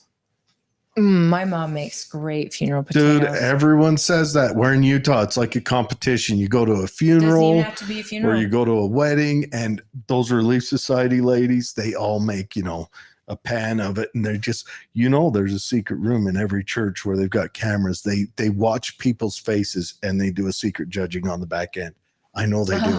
Like a fair and judge the best ones. Yeah, except they can't do it out front because, you got to be magnanimous in your. So we are going to have Jason Walton on. He's running for Senate. We're going to have him on after convention. And Friday, Gowd is joining us. Yes, we got Gowd coming on Friday. He's going to talk about how he just kicked the governor's butt in court, I guess, or something like that. I don't know. So hopefully he can fill us in on, what was going on with the lawsuit with Sylvia, the candidate for governor, Fisk, and Gowd was part of that. And so I think that the ruling came out this week, and we really are interested in finding out the results of that. And it may not be fair for me to say the governor's, but it's the governor's people. It's his, I think, well, that's the big question. Was she saying it to represent the office of the governor, or was she saying it as as an individual person? That's a tough question. But I would like to invite Amy Winder Newton to come on. I think that's her name's been named in this over and over. So I'd like to find out what her thoughts are. Yes. Of course, after convention, we'll probably go back to just doing our Friday show because it's exhausting doing 2 shows a week. Would you say? Oh, well, yeah. I don't know. It'd be nice if we had someone else who did all the producing and stuff. But with its IQ 41, 39, more you said on 14 at the beginning of the show. Is Now it you're 14? in the 40s. So you guys with this, if well, you I go did to our just talk to YouTube my channel Congresswoman. or Rumble and look up Political Head Trauma, please like and subscribe so you get notifications when our show's on. Yes. Also on Facebook, on Twitter, excuse me. But if you're tuning in right now, and KMMU, check out KMMU. Go check them out. They made the Maybe news, that's why. obviously, with we're on the KMMU's YouTube, not ours, right now. you're on KMMU's? I swear, when you just showed that, it said KMMU. It could be. Yeah. KMMU right. live stream. We're not even on our. Well, the one I'm watching is ours, but it's labeled KMMU live stream. I've got that label on That's every. so weird that we're not live on YouTube right now under our feed. We But are. go on Facebook and like and subscribe, and that way you get what? And TikTok's out. TikTok's out of what? Yeah, no more TikTok. TikTok's going to be gone in 299 days. So, have you seen any news regarding the racetrack? Because I saw a post I from have Chris not. Fields today that was quite. Fill me in. What did he say? Were they making China sell I it? love Chris, Mm-hmm. and he mentioned something about that he'll miss it. And I did see that. He'll miss it, but I haven't seen anything yet and heard anything. So I don't want to spread any rumors that are not true. I didn't know if you had heard something else. let me type his name in. Captain Crispy. Okay. He said something about the track. I saw it the other day. Of course, I probably got him. Of course, He's we one of probably those. Here shouldn't it is. discuss it until we actually have He said, actual proof. It's long. Let's Don't not. talk to it. Don't do it. Okay. She teased us. She teased us and then I tossed just us want to out. know if you saw any reports on the news I about have it. not. Have you? No, I haven't, and that's why I'm a little curious because I think that this should be a big story, a very big story. Oh yeah. Yeah, I think so too. During session, our legislators voted to not allow any Chinese-owned company own land in the state of Utah, and most of the states are doing this now. And so I work for the Utah Motorsports campus, and I have got incredible coworkers there. And the owner of our company is Chinese American, and he's awesome. But I've heard nothing myself about that. And then one of our friends that we have in common who used to work with me at the track made a post today, but it sounds like it's a sure thing. But then when I've reached out to see if anyone else has made any mention of it, they haven't. So you're right. KUTV News is streaming live now from Delta Center with thousands who've turned out to the official NHL party. I heard it was Thursday night, so it's Wednesday night they have it. Yeah, but we've got a NHL team now. I'd like to. It says fan celebration. Yeah, I don't know. I don't care. Is it just weird? I just don't care about getting another sports team. I feel like Utah's got so much more. I'm okay with on. the sports team as long as the owner and the person who reaps the financial benefit of it covers the cost. See, look right there. Look right there. It's coming through on us. That's so weird. I know. It's all weird. But anyways, yeah, I'm okay with that. I don't like when that cost is foisted onto the general population. The taxpayers. Okay, everyone. These billionaires should be able to buy their own sports teams, or if they can afford a sports team, why do the cities have to pay? I concur. For those buildings. I believe that is, Snoop Dogg would say, for shizzle my nizzle. Oh, a lady got fired on a television channel for even saying those words. Yep. Wow. Because of what they mean. Should I fire myself now? Probably. You Okay. should probably do it. Let me just move the camera over to just you. All right, everyone, let's welcome Ricky. Well, hey, you're the thing that brings the eyes. I'm the thing that brings the giggles. We are so excited. Yeah, we got Ricky Hatch coming on. He's running for auditor of the great state of Utah. I know, everyone. It sounds super boring when I say auditor, but it's important. It is one of the most important positions in your state. He's the guy that makes sure that people. Have you heard of the governor? The watchdog. And when I introduced the auditors at convention, I was like, nerds. And what's so funny, and please bring Ricky up. Yeah, let's bring him on right now. What's so funny is my kids got me their little stuff from convention, and they had me a box of nerds, and it has your name on it. He was giving out nerds. I didn't even see that candy before I made that funny nerd gesture. So we're on the same wavelength, Ricky. Good. I'm glad someone's eating it because I don't want the dozens of boxes at my house. That's for sure. Well, you'll have plenty to hand out at convention, I assume. Yeah, we're ready. Okay, so we know your job. We know after, lots of thought into what the county auditor here does and then what the state auditor on that level does. I mean, you are kind of asking for a job where you're going to be an island, where you and your office can either be hated or loved by any elected, any citizen, any business, any law enforcement officer. Like, you guys have to be the watchdogs for us to make sure that the federal or the state dollars and the activities at the state level are all on board, right? Yeah, it's certainly not the most popular kid in school. The state auditor is. And that's our job. And there should be a natural tension between state auditor and just about everybody else. Doesn't mean we have to be mean, and it doesn't mean we can't like and work and collaborate with them. There are several areas in the state auditor's office where you really do need to collaborate with your local government officials, with the other state agencies. And that's crucial. To be an effective auditor, you have to have good relationships with these folks so that they know it's not personal. So that when I come in and I put on my referee cap and I am objective, I'm not going to cut you any favors. I'm not going to turn a blind eye if you're my best buddy, and I'm not going to come after you if you're a political enemy. So, and I don't know if a lot of people know, but we're unincorporated where I live in Stansbury Park. We have a service agency, and then we have a greenbelt agency, and they both just voted to raise our taxes 104% in each. Ouch. And this is after they'd had an embezzlement that went on for close to 2 years, and it was $1 million.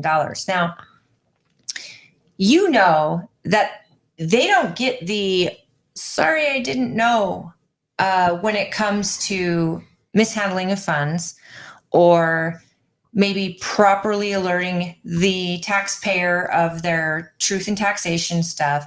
They don't get I didn't know type of response, because they're literally taking money from us at gunpoint, so to speak.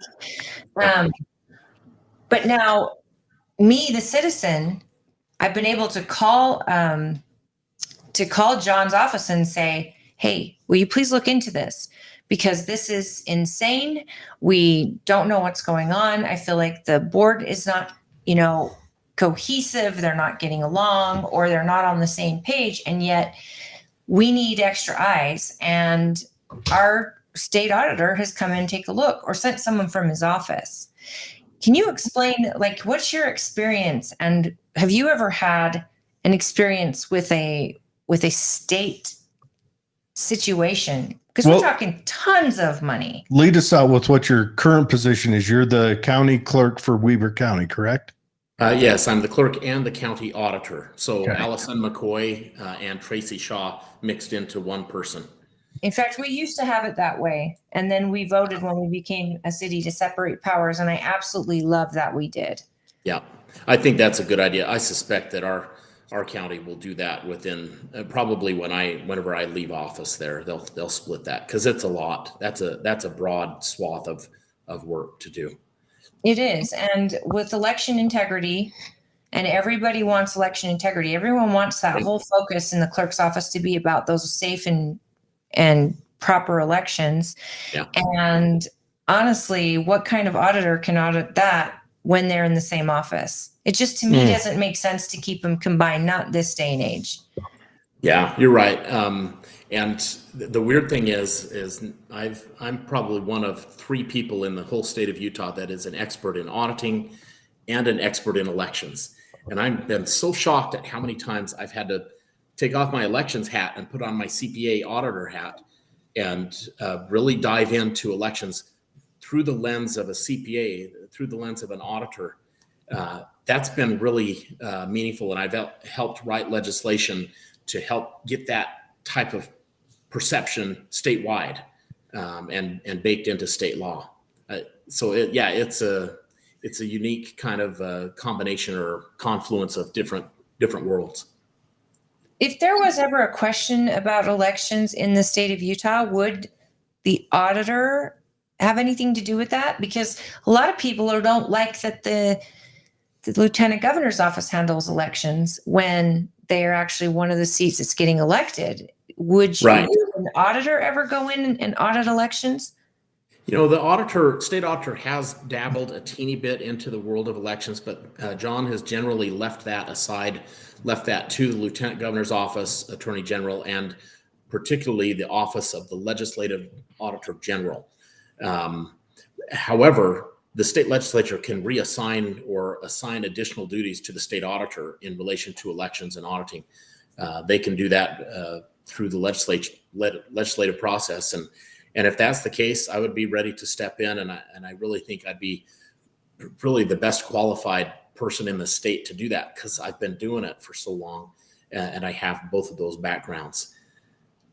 That would honestly, even just to hand over the governor's election, I think would be ideal. Because even if it is all on the up and up, there's always going to be that question where an ancillary position is reliant on that election. Oh, you're right. And there's a movement to get a Secretary of State in Utah, and a lot of people have asked me about that. And really, there's no perfect form. There's no perfect solution. You have the lieutenant governor that oversees elections in Utah. They don't process any ballots. That's all Right. done by the county clerks. But they do oversee. They do some auditing. They do a lot of training and They make standards. decisions prior to the election. They Mhm. decide what equipment will be used, And who can be on the how ballot. everything's going to look. Yeah, Yeah. which I think that should be. Even if I was the lieutenant governor, I wouldn't want that position. I would want that pushed somewhere to Yeah. someone who is an outside body. I would honestly like to see, like, say, a woman voters organization, just a total outside of government body, run it to where it's nonpartisan and totally no one that You have no to one have that touches control. accountability, though, and you have to have. Yeah. You You have can to still almost have have them all that. elected, or appointed, and then if they're appointed, the person who appoints them is going to still have that thought that, oh, they work for that person. Even like a Yeah. Secretary of State, would we vote for that person? And Yeah, then that's who yeah. runs their election? You know what I mean? It's always going to be, because if we Yeah. do it right and you're elected, you're always going to have people. That's why I argue. like someone outside of government, someone outside that's nonpartisan that can run at least that election, and then let the lieutenant's governor run all the other elections. That's fine. Right. But That's the counties running their elections. The lieutenant governor has say about how those are ran, what they're done with, but let that one be decided by someone else. And your conversation is exactly why this shows that this is such a complex decision, because Secretary of State sounds like a great idea, and it might be, but they're also elected. And then you have independent governing boards that are appointed, but they have allegiances to whoever appoints them. It's really kind of complex, and there's no silver bullet to this one. I do like that Lieutenant Governor Henderson did in this election. She has given up all decision-making authority over elections and given that to a former Lieutenant Governor, Gail McKechnie, who is now running that until after November, after the election is done. So that's a good concession. Yeah. I don't have the answer on what really is the best format, because each one has its pros and cons, Right. Well, surprise. Yeah. Well, you're definitely right. I just wasn't it before Ross Perot shook it up. It was like a women's voters organization that ran the debates nationally. Probably the League of Women Voters is my guess. Something like that. They ran them, but after Ross Perot, the Republicans and Democrats said we can't let no more independents need to even have a voice in the United States. They pulled the national debates away from the woman's whatever that ran it, and now they run it. And they've controlled it because Ross Perot got in there and shook the foundation, Yeah.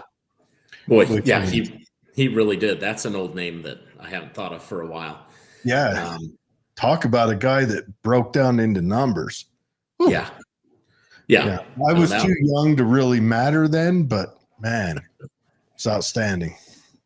So tell us what's made you decide that you want to leave Weber County and go work up at the state? I tell you, it was a little bit of madness.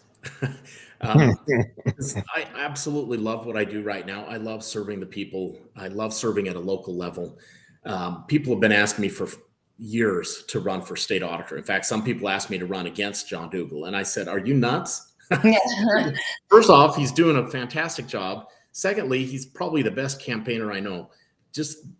I'm just not interested.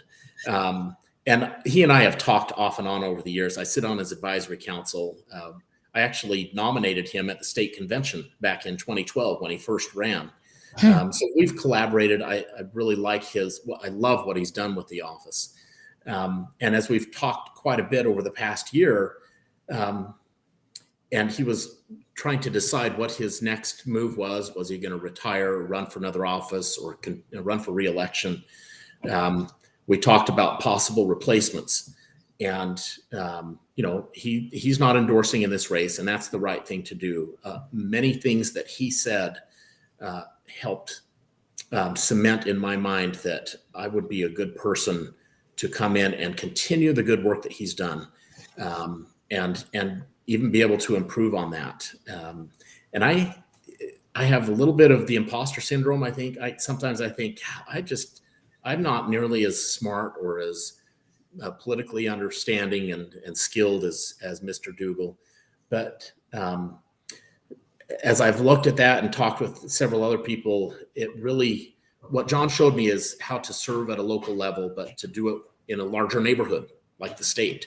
And the thought of bringing the skills that I've acquired over the past 30 years in elections, but also in auditing in government and private, the thought of bringing that statewide instead of just the citizens of Weber County, that makes me excited. And that's when I decided back in December that that's what I was going to do. So that's why I'm running. I love serving, and I love anything I can do to help government be more efficient, to hold government more accountable. I think that's great. I love John Dougal. I think that when you talk about a man like him, his character and his integrity is incredible, and his humility. And I see that in you. You've got that humility, like I'm out of my league, but then you add the fact that you have 30 years of experience in both of these things. Obviously, you're not out of your league, but I think it's what he's done, and especially working with our treasurer, with Marlo Oakes, and having those two actually have such a great line of communication and understanding. It's sad. It's sad that we're going to lose him, but I think that both of the candidates in this race, from our side at least, are incredible humans that are far smarter than I am. And I'm excited that it's, what are you doing? It's a good choice. I lost my train of thought. Sorry. My co-host here wants to play with the computer, and now I am clicking on the comments while you. I really just appreciate the fact that you put your hat in the ring. And Weber County, you guys in good shape there? Have you had anything exciting? Yeah, always exciting up in Weber County. And it's funny because a lot of people have come up to me and said, I really don't want to vote for you for state auditor because we want to keep you here. Oh, yes, the catch-22. Oh, if our county clerk were to say, hey, I'm out of here, I'm running something else, I probably would cry real tears. Yeah, and I love both your county clerk and your county auditor. And no, they're amazing. And you guys, Tooele has had some rough times over the past few years with finances, and you guys really have rebounded nicely, especially from the control standpoint within your government. I think Allison McCoy is just phenomenal, and really enjoy working with her. She really is. And when we had the change of government, that's when I discovered, that John Dougal was knocking on the door of our county, and Allison has been absolutely amazing. She is so smart, and she's learning. A lot of people learn on this job to be auditors. As you don't just walk in with all this experience. You usually have to learn on the job, and it's different working a county versus a state even. So You probably will have a lot to learn at the state level, right? Oh, absolutely. In fact, one of my biggest mantras that I say to myself is, I could be wrong. I think that is such a healthy thing to think, because so many times, especially in politics and government, you come and you think you have the answer when you only understand 5% of the situation. And so people say, what are you going to do when you get into office? I'll tell you, one of the first things and biggest things that I'll do is listen. I'm going to go listen and ask questions and be a sponge, and I'll talk to people in the office. I'll talk to people, former employees, people outside of the office, and just learn as much as I can. I've already started doing that, but I have a campaign I have to run. So I'm a little bit distracted there, but I think continuous improvement and self-improvement and recognizing that you don't have all the answers, no matter how smart you think you are or how big your position you think is. And we can always learn. And that's what I plan to do. So I think just to explain to people exactly how big a deal it is. Now, let's say something's going on in our legislature, ladies and gentlemen, where they voted for funds that's supposed to go to education, for example, and that money instead went to build some sort of infrastructure or anything like that. Now, these are the legislators, the lawmakers, overseen by the governor of Utah. That's when an auditor comes in and is usually, you're in there throughout the processes, correct? Yes, the state auditor can get involved during the legislative process as they're crafting bills. I've worked with John Dougal on a heavy number of bills related to that exact thing that you're talking about. What are the best, how is this structured best financially? So the auditor gets involved before, but also after. In fact, after is even more. And if somebody is spending taxpayer dollars, whether it's a local entity or whether it's state or even federal dollars that have come in, they're fair game for the state auditor. Because we're there to protect your pockets. We're there to really make sure that any dollars that are spent efficiently, they're spent legally, they're recorded properly, and that they align with the intent that they were established in the first place. Whatever the legislature decided they should be spent. We have to check that. And sometimes it's not easy, especially when people sometimes will try to hide transactions to get them where they want to go. And that's when the auditor has the tough job and the unliked job of really digging and asking the hard questions and pushing. That's what good auditors do. Well, that's what I mean when I say watchdog, because ladies and gentlemen, what he's doing is following that process start to finish. And to a legislator, maybe it's just a couple $1 million towards education, but instead let's put it into roads, all good things, but that's not what the law said.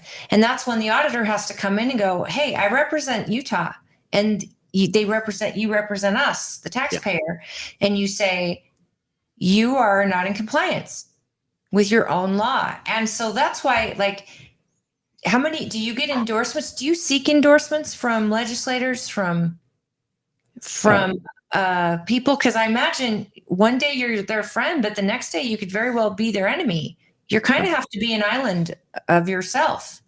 Absolutely. A lot of people have come to me with endorsements. And I'll be honest, yes, I have received endorsements probably from about 200 people across the state. Very few of them are people that I would actually audit. The state auditor doesn't audit the legislature. They audit the spending of funds by whoever executes the law that the legislature puts together. But, even if all of my funds came from somebody and all my endorsements came from people that I would audit, I have a track record as the county auditor of being objective, independent, and being a watchdog. And I'll give you an example. A good friend of mine who contributed to my campaign was an elected official in Weber County years ago, went outside of the procurement laws and policies. And so I had to audit. And I went in and told him, I said, look, you shouldn't have done this. We're going to have to expand this audit and dig deeper. And he wasn't pleased. He didn't want that. He asked me not to. And I said, look, I have to, I represent the people. I have to do this audit. But he knew it wasn't personal. And we did the audit, and it actually uncovered additional findings and made his life quite difficult. But the thing is, whether it's, the average donation to my campaign is like $250. If that were $250,000 or even $250 million, I have to look at myself in the mirror in the morning. I have to be able to sleep at night. And my inner moral compass is so fine-tuned. I feel bad if I step on an ant. It just bugs me a little bit. And the thought of using an audit as a political weapon or turning an eye because somebody gave me a few bucks, that is so distasteful to me. I can't even imagine. It just turns my stomach to think about. So, but what I do think these endorsements mean and represent is people that you trust, the Allison McCoys, the Sheriff Wimmers, of the world, they have in turn turned around and said, we endorse you. We trust him and we feel that he would do a good job. I doubt, not doubt, I am sure Allison, when she endorsed me, she had zero expectation that I would cut her a favor in any case. And I've told people that as they've either contributed or talked to me about it. I've said, look, this does not change our relationship. It doesn't change how you and I interact. And it's not going to soften any auditing that I might do if that comes up. So it's a hard thing because you want to stay completely independent, but you can do that and still get endorsements. I think, because I've shown it. I've shown how that happens. Well, I mean, with every office that we've interviewed, you have to be able to trust the person you vote for at every level. And you're just going to have a job that's a lot under a microscope. I think endorsements are good. You just named two people that are very important people out here in our county. And to get their endorsement goes a long way with the citizens of our county. But yeah.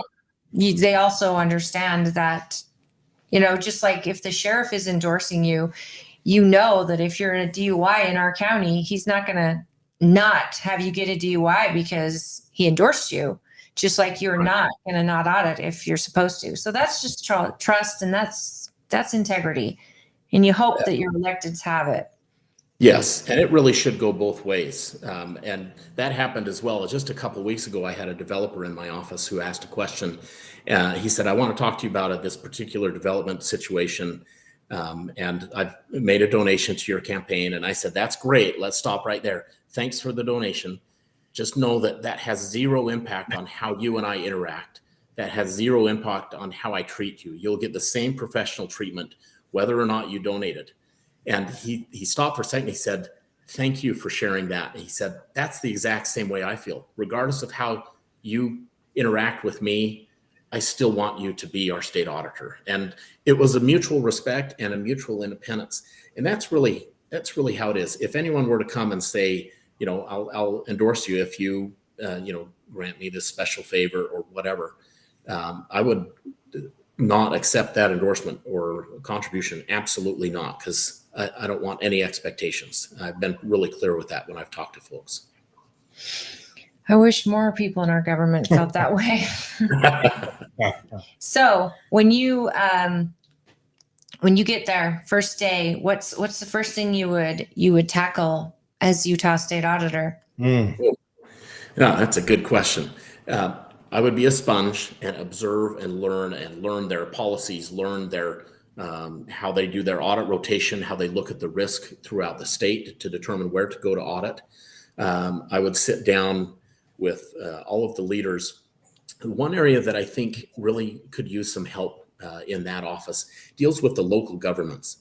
So I'll have to get a little bit nerdy here. There's a local government auditing division that has 3 people in it. I know the director of that division. He's a former county auditor, and so we've worked together for years. And he's a good guy, very smart, very capable, CPA, just a fantastic guy. He heads up that division, and their responsibility is to ensure consistency and compliance in reporting of these local entities.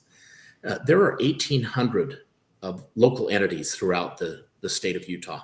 Most of them don't even have a full-time employee. They're so small, let alone an accountant, but they still have to comply. And this portion of the office is mandated by statute to provide resources to help ensure that they get it right. I think they could do a better job with outreach. And I've talked to them about this. They have a local government roundtable once a year in January, and they invite everybody to participate. And there's about 30 of us on there, and it's great. It's very collaborative. It's very helpful. But and I told them this past January, I said, hey, rather than doing this once a year, we should be doing this once a month. And rather than 30 people, we should have 300. And I have some ideas on how we can do that, working with the league to help get the word and the training out up front. It's so they don't have to wait for an audit finding to fix the problem. It's like putting a fence at the top of the cliff instead of having an at the bottom. Yeah. What about like a how-to website? Hey, so you're starting a new city, Stockton, Utah. Do you want to get your stuff in order? Here's hot links to videos we made on how to keep track of your books. That's a great idea. Population of 20. You should come work in the state auditor's office. No. Intelligent people over there, barely evolved ape away from government. He'll just eat the nerds out of the bowl. Dude, I will be in the corner eating with my hands and grunting and sniffing. Don't put me anywhere near government. Well, and they do some of those trainings, which is great. They have some videos, they have some tutorials, which is fantastic. Another challenge that they have is, and I've heard this a lot on the campaign trail, as local government finance people come to me, they say, well, I'll be honest, I don't trust the state auditor's office. I don't feel comfortable going to them to ask a question because I'm afraid it'll turn into a news story or it'll turn into an audit when all I want is a little bit of guidance to make sure I'm doing it the right way. And I think we can fix that. And as I've talked with them, I talked about maybe we do a roadshow, and we have several roadshows where we go through the state and we talk to them on their turf. We talk to them in their towns and see what they are dealing with, and build those relationships of trust so that they can call the state auditor's office and say, look, I think something might be wrong, but I'm just not sure, and not fear that we're gonna go call KSL or call the news or anything like that. I really want to have that relationship of trust. Now, it doesn't mean there's not going to be tension. Oh, we'll always have tension, and that's how it should be. The auditor should provide that tension, and people should be concerned that an auditor might find something. But it doesn't mean we can't collaborate. And I love the concept of working with them up front, get it done right the first time, and that's better for everybody. And it's cheaper, it's more efficient. Absolutely. And you should be a tool to those folks. Because again, you represent those folks too. If in fact something were to go down where they needed your assistance.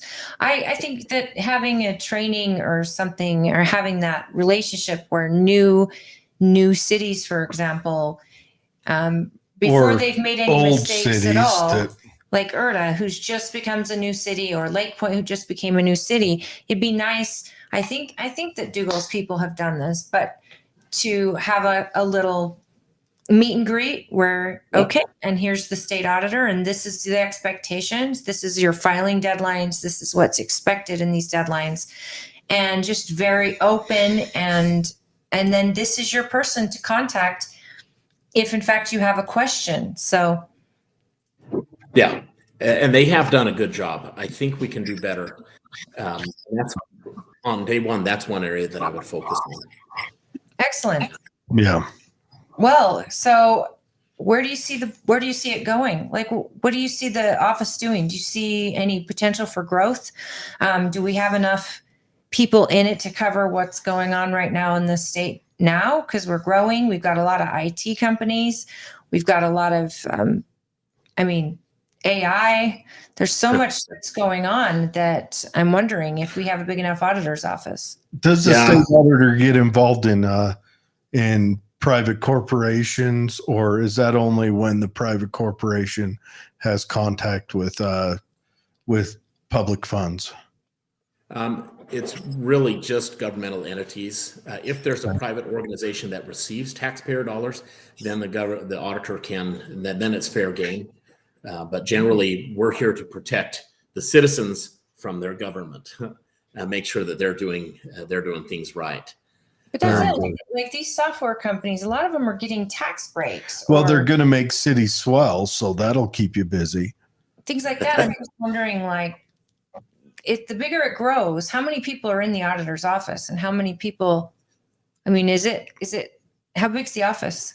There are 45 people in that office.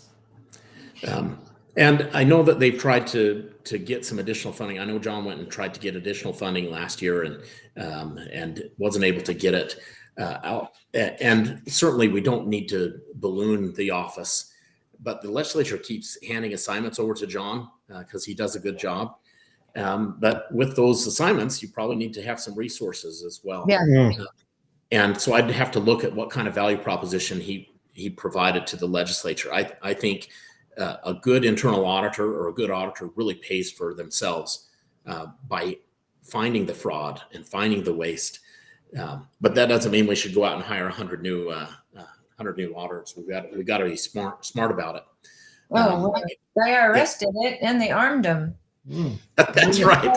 Well, Yeah, and we could use technology better.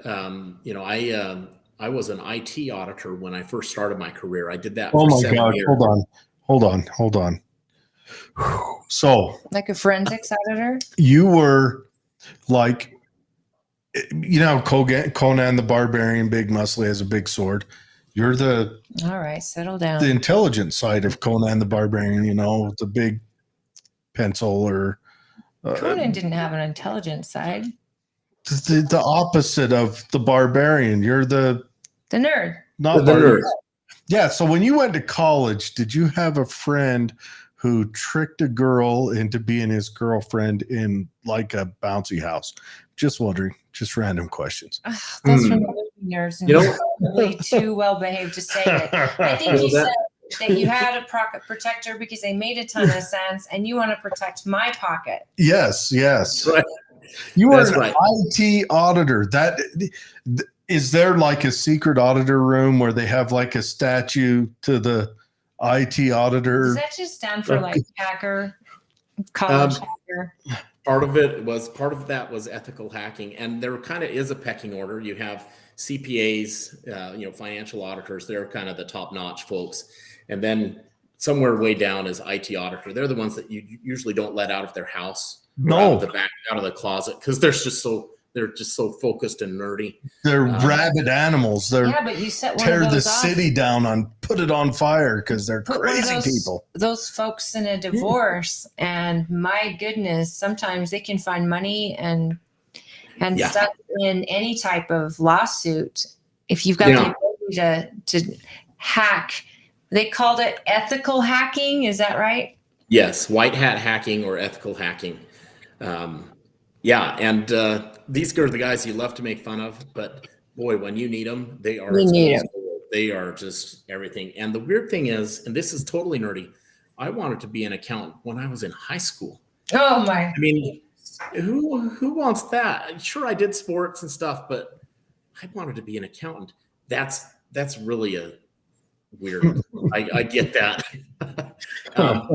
And then when I went to college and got my master's in accounting and professional auditing with an emphasis in IT auditing, and then I went and worked for a public accounting firm, one of the largest in the world, and absolutely loved the IT audit aspect of it because it's so much. It goes in deep, and it goes and it provides more comfort than just recalculating you just summarize all of the values on the page and it adds up, and that's good. But I actually went into the systems. I looked at the computer systems, at the physical security around them, the password management programs. How did they change the programs? What are the controls around that? What if there's a flood in the data center? All sorts of things. And I got to go audit JPL, Jet Propulsion Laboratory, and California Institute of Technology, and look at the huge Cray computers and make sure that they're secure. And there's an investigative side that's almost like the law enforcement side. You didn't go out to the desert with Jack Parsons, did you? Just making. I can't tell you that.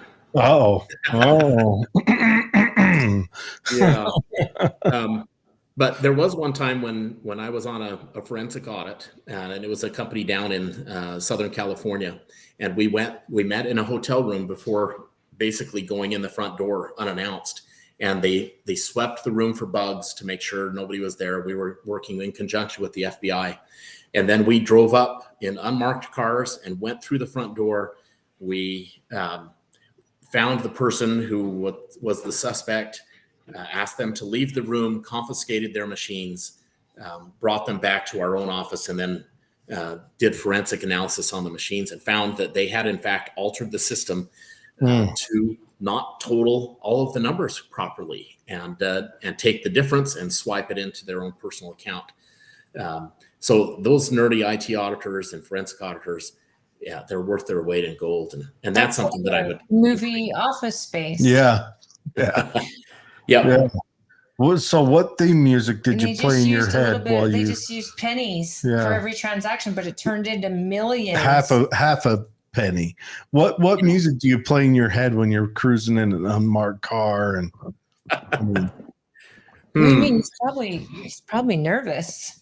oh, Yeah. Knock warrant, people die with those. that'd be cool stuff. Dun, dun, dun, dun, dun, Yeah. dun. You think it's You know? Mission Impossible or You have to. yeah.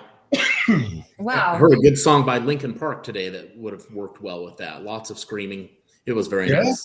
Oh yeah. Oh yeah. Speaking of screaming, how's the campaign trail? How's that been for you? Speaking of Oh, You're probably exhausted. You've been everywhere. yeah. I've been to every county. And we have such a beautiful state. I love the state and I love the people. And that really is invigorating. I'm actually doing quite well. My voice is a little tired, but it's going well. I had no idea that it was going to be like this. And I've run 3 campaigns at the county level by myself, but there's just no way I could do that at the state level. It's a whole ball game, and sometimes I feel like I'm understanding maybe 30% of what's really going on. But I've really loved it. Partisan? Is yours the partisan race in Weber? Yes. So at least you've got the platform of the party down, and you understand like the party's convention system and all of that. Oh, and I love the system. I'm a product, a story of the convention system. I was born and raised in Sandy, and then worked out of state after college, and then came back in 2002, and I moved up to Ogden, and that's when I decided to get involved in government. I was teaching at a private school. We focused on we taught Cleon Skousen curriculum, and we focused on civic engagement and principles of liberty. And I thought, I'm sure talking a lot about this, but I'm not really doing anything. And so I went and volunteered to be a planning commissioner for our little town in far west Utah. And then I went to caucus meeting, and it was me and four grandmas. And we got started, and one said, I nominate Ricky to be precinct chair. And the other one said, I second it. And the third one said, I move nomination cease. And then the fourth one said, let's call for a vote. And like that, I said, what is a precinct chair? I don't even know. And then they did it for delegate too? Yeah, they made me a county delegate, they made me a state delegate. And I thought, you know what? I better make sure that I still believe in the platform and the GOP platform. So I went and looked, I read the GOP platform, studied it. I read the Democratic platform and studied it. And frankly, it took the first sentence on each of them that convinced me or reaffirmed my decision to remain a Republican. The first sentence of the platform for GOP is, we affirm our belief in God and that our rights come from God. And the Democrats talked about something about economic equity or something, that had nothing to do with our founders. They line it out. They're like, we want to be big tent and we want to accept everyone in, and we only want everyone to come in and everybody flowery and happy. And I'm like, oh, okay, well, that's how you manage a world. Well, no, but every convention practically they always bring up the vote to actually keep God out of their platform. And I think when you look at that, there's such a vast difference. When God's in your platform, then you value life, you value the inalienable rights, that the government's not the one handing you your privilege to own a gun and those things. You're born with those rights. So That's right. You're right. Right from the very first sentence, it can say a whole lot about a party, because I don't believe in equity. It's not the same as equality. There's no way to guarantee it without someone losing. Yep, that's right. And frankly, if you know where your rights come from, you understand the proper role of government, which is to protect those rights, to secure those blessings of liberty. And anytime government starts to go outside of those bounds, that's when we need to put our foot down and say, look, this, I can't do this as a private citizen. Why? I've given my authority to you, temporarily elected officials. Yeah. Why should you be able to do it if I can't? Well, we're it's crucial. sorts of justice now with what's happening at the DOJ, and we're watching, people break the laws all the time with the border, and we're seeing Trump basically just get all these charges brought up. How's he going to get a fair trial? We're watching in real time a clown world that is stopped being funny, and now it's just turned into terrifying. Because clowns are scary anyway, but Yeah, that's right. But here you're running for a seat that could hopefully keep Utah on somewhat of a sane path. And John has done a great job, and I really feel like both the candidates in this race are highly qualified and highly strong individuals. I'm talking about you in third person, but this seat, this office, it has to be held by someone who is strong, who is willing to stand alone against even our own government, because it's especially our own government, because Utah is not free from having the issues that are happening outside our borders. It's one vote away. It's a few policies away from us being in the same boat where we just look back and go, wait a minute, what did they do wrong? Well, not just that. The next census, California is going to get a couple extra congressmen, Congress people. I'm sorry, California, Congressers or zits, whatever. And New York is probably going to get a few, because they're swelling their numbers. So will Texas, so will Arizona. Texas, we'll see how that one goes. I know it's always threatened it'll be blue, whatever. I don't know. Maybe. But Then again, I'm about like the auditor's role. I mean, you've got to be protecting the people. You've got to be protecting the people from the government. And we are a really great state. And we've got an amazing state. And the best thing about this state is the people, in my opinion, the communities. So and the corn. To have an auditor that can actually stand up for me and in my little township when I feel like I'm getting railroaded by this agency that doesn't really understand, or this happened and they don't realize that your policy is why this happened. You need to fix this. And now you turn around and charge us 104% in each department. So it's 208% more in taxes I'm paying. But we need to have a reliable person in this seat that can be available to the people and reachable and accountable. Yeah, and that is absolutely true. And I think John's done a great job. I didn't mention this earlier when talking about the endorsements and contributions. John Dougal, I think, is the epitome of objectivity, independence, and force. He raised $80,000 when he ran for state auditor.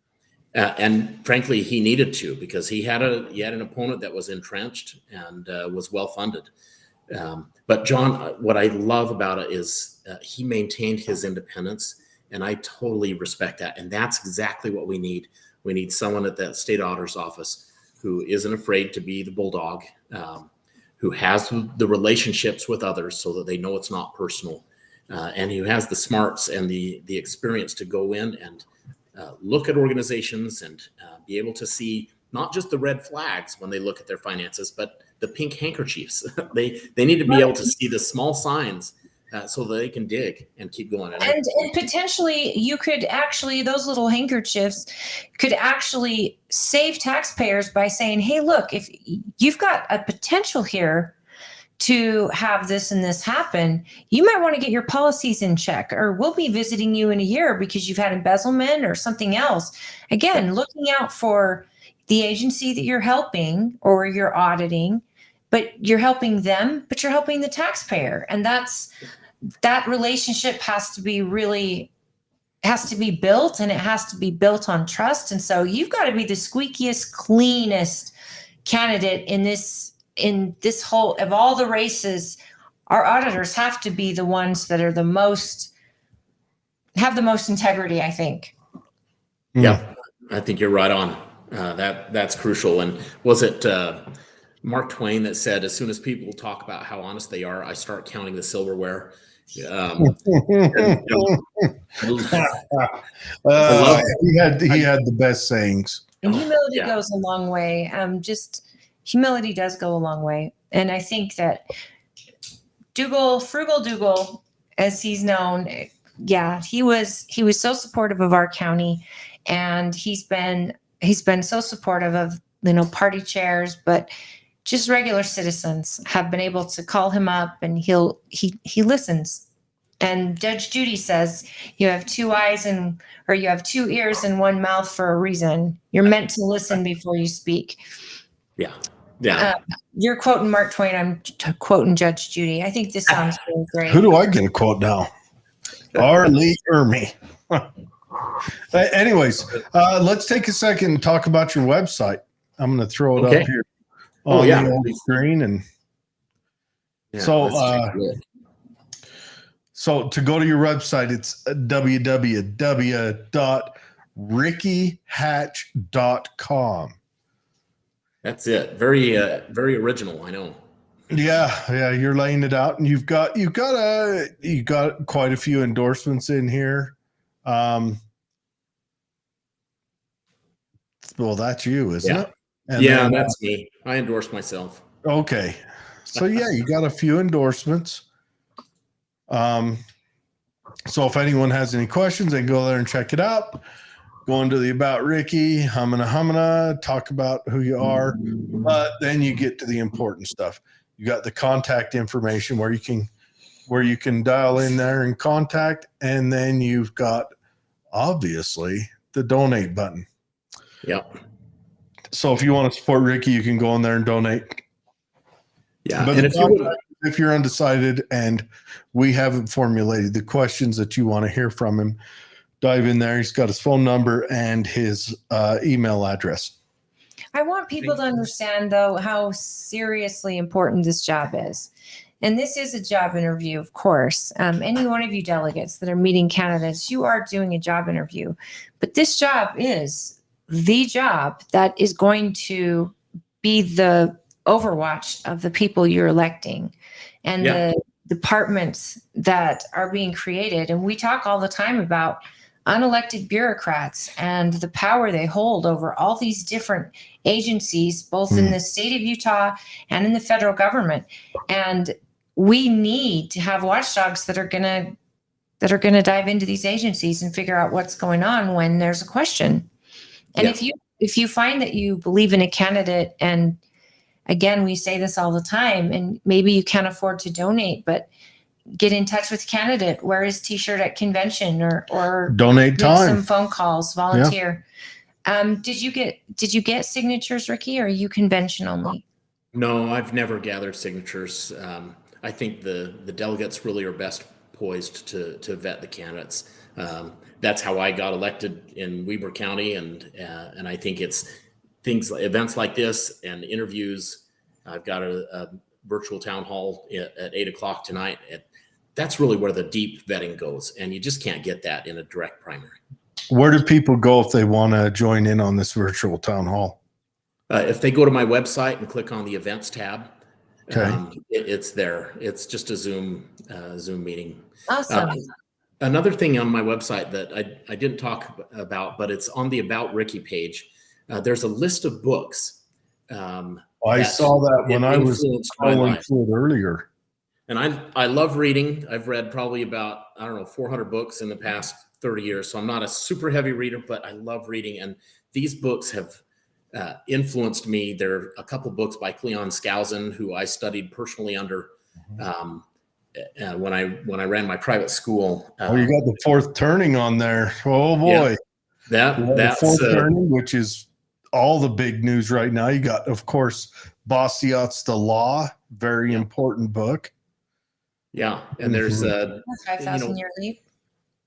Good to Great is a management book on leadership. It's all about leadership, which was really well researched. I loved Up From Slavery by Booker T. Washington. That talked about how to bring a civilization out of slavery or out of bondage and really help them thrive. It was a fantastic book. So I if only we would have followed that as a nation. That's why I love it. I was like, what are we in bondage to today? And I really thought we're in bondage to leisure.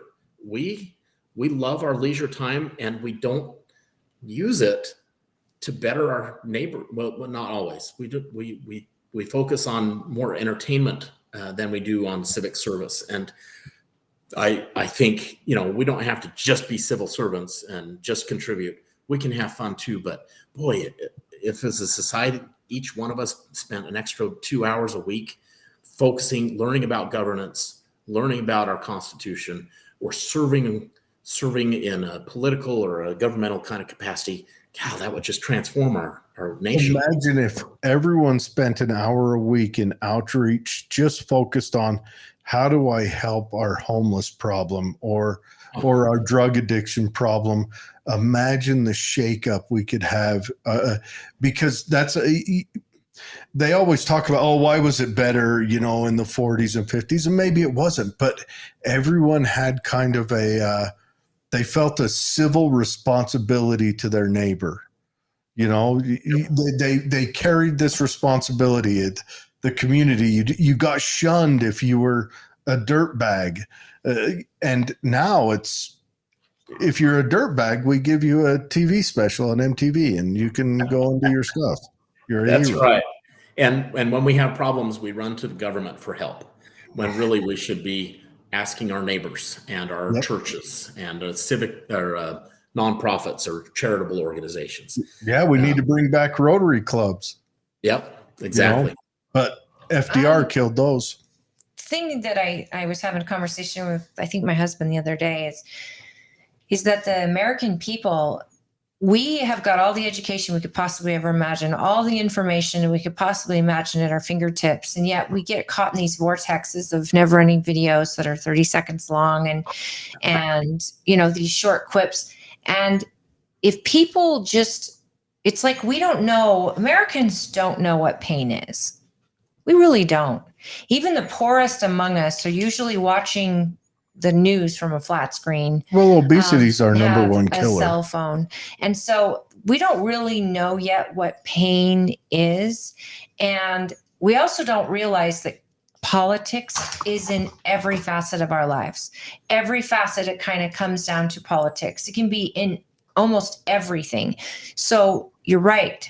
By getting to know what civics is, just being a voter, just educating yourselves on the issues, just taking that time rather than scrolling through TikTok or whatever, take the time to get to know each member of your representatives that are in your county and then your state and how they're voting.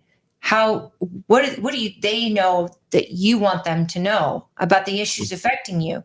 All these things would be so huge to better representation if more people didn't just watch a snippet of what someone candidate said or an argument what candidates say. Hold on, I thought it was about what Taylor Swift thought.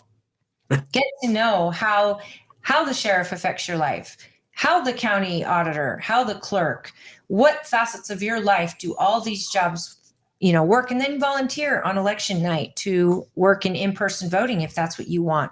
Volunteer in the clerk's office. There's so many things that you can do because the government at the end of the day is in every facet. Politics is in every facet.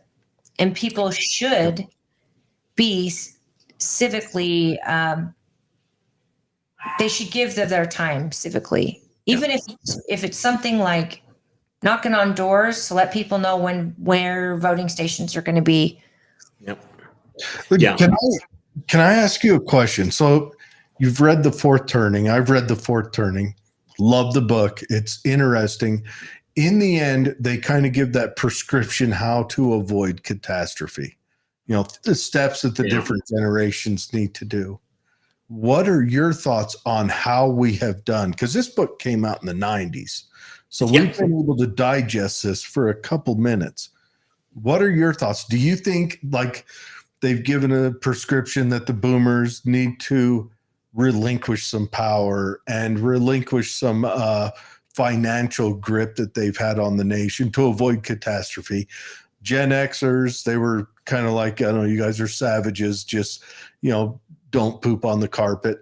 And then, the generations after that, Alpha and all those guys. But how do you think, like, if you look around your community and the nation and the state, do you think that we have we molded that, or do you think that maybe we're a little behind? I think we're behind. And it's been probably 20 years since I've read that book. And there's a new book out. Well, I don't know how new it is, but it's called The Fourth Turning is Here. Yeah. I haven't read that. I haven't read it yet either. Both guys didn't write it because the one guy's dead. But the other guy's still alive. He wrote it with someone else. And I'm worried. I think we're behind. I think unless we make some structural changes to the form of government and our appetite for, I'll call it socialism. That's too broad of a term, but our appetite for government making our lives better, when really they just need to be protecting our rights. They need to get out of their way. Yeah, it's that insatiable appetite for more help and for more governmental involvement. We've got to stop. We have to stop that reliance. It's the nanny state. And once you give, it's 10 times harder to take it away. Because, you could say, look, we're going to cut Social Security in this many years. And if we don't do it a certain way that's smart and we try to cover bases, someone's going to lose out. But if we don't do anything now, it's just going to be gone. Yep. And then we have no preparation. Everybody's like, oh no, what just happened? But people panic at the mere thought. And then they're not just panicking, but they become indignant because people like me and you, we've paid into it our whole lives. But is it waiting for us at the end? And we pay, are you going to pay me back? Are you going to put this in? People become indignant. And so, yes, and it was taken at gunpoint again. You didn't get a choice. And it's got borrowed from by our own government. So it's our own government's fault that it's dying. Had they never touched it, maybe it could have sustained itself, but it became a Ponzi scheme anyway. Well, I wonder. But what I'm getting, my final point is, once you give that to anything to someone, taking it away is near impossible. Yeah. I wonder if, and because they were writing about this, and every year the general government absorbs more responsibilities, and they're not as contactable as your local government is. And I wonder if that's part of the problem. And both those guys were what you would call kind of big government minded guys. You could tell, especially in that final announcement, but I don't fault them for that. Another thing I would suggest that I found interesting, maybe you want to add to your list, is Jonathan Haidt's The Righteous Mind, because that gives you an insight into how both parties and libertarians, the weird middle people, think, what they think about, what draws them in, and that is an excellent read, and it's something that after you read it, you view your opponents differently. You understand them and view them differently. It gives you a sense of compassion, if you will. I'm totally adding that to my list. I haven't heard of that book. So, thank you for that. The Righteous Mind. Yeah. Well, we've got only a minute or so left with you. So tell us blow us out. Tell us what we want to know about you that we What's don't your know hobbies? that we want to know yet. Are you in a band? Play guitar? What do you got? Where's your pocket protector right now? Oh, it's coming tomorrow. He's got a glass case on the wall in case of emergency. No, in my head you do. You have them. You have one in the wall, and your first pocket protector. Then you have one in every drawer of the house, and then your wife has to buy you shirts with pockets. Otherwise, you have to carry it in your pocket. Yeah, I'm lost. They need pant pocket protectors. I want to do that. Hey, Dougal had his Frugal Dougal. You should make marketing team your pocket protector. I'm not even kidding. That's right. Well, and really, the pocket protector is really, to close, that's the function of the state auditor's office. And I honestly think at this time and in this place, given our situation, we need a pocket protector. We need a nerdy auditing CPA who's been doing this for decades, who has the objectivity, the CPA code of ethics, the independence necessary to make the hard decisions, but the relationships to help make sure that we're not just coming down as a hammer. We're helping these other entities and those that are doing things maybe incorrectly or inefficiently, we're helping them do it better, because that's, in the end, it's those relationships that make government more efficient and more effective. So it's really, you need a pocket protector, you need a nerd, you need an auditor who has been doing it for 30 years. That's my spiel. Do you have to? Did you have to step down as clerk auditor to run for this office, or are you able to run and still serve? I can run and still serve, and it's been killing me this week as I ramped up my campaigning to not be able to play. It is play to be able to focus so much on my job, because I put in 50, 60-hour weeks every week, and I love them. Love serving. So that's a long way of saying I don't have to give that up, because that election is in 2 years. And if I decide to run again, if I lose this race, and hallelujah, I get to keep doing what I love, which is serving the people of Weber County. And you kind of got the best of both worlds, huh? Yeah, it really is. Other than for your poor county chair who would have to plan a special election because somebody bowed out early. That doesn't happen so easily, sir. Yeah, you are totally right. And it's a big pain. And people have already started contacting me about, who are you going to have replace you? Are you interested in me? And I said, look, that is way far off still. Let's focus on the convention and get that done and taken care of. Then we can worry about this stuff.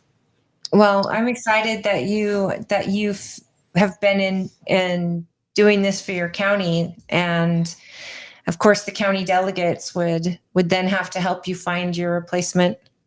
But I appreciate that you like the caucus convention system and that you're supporting it. And what about your family? Tell us a little bit about your family. Oh, my family. So my wife, a couple of years ago, I said, oh, this is really funny. Someone came and said I should run for state auditor. And she said, oh, you totally need to run for state auditor. And then you need to become our governor and then become our president. She said, you would be the best president. We need you. I can hear the sarcasm. Oh, no, she really thinks so. She thinks I should be president. And, there is no chance in Hades.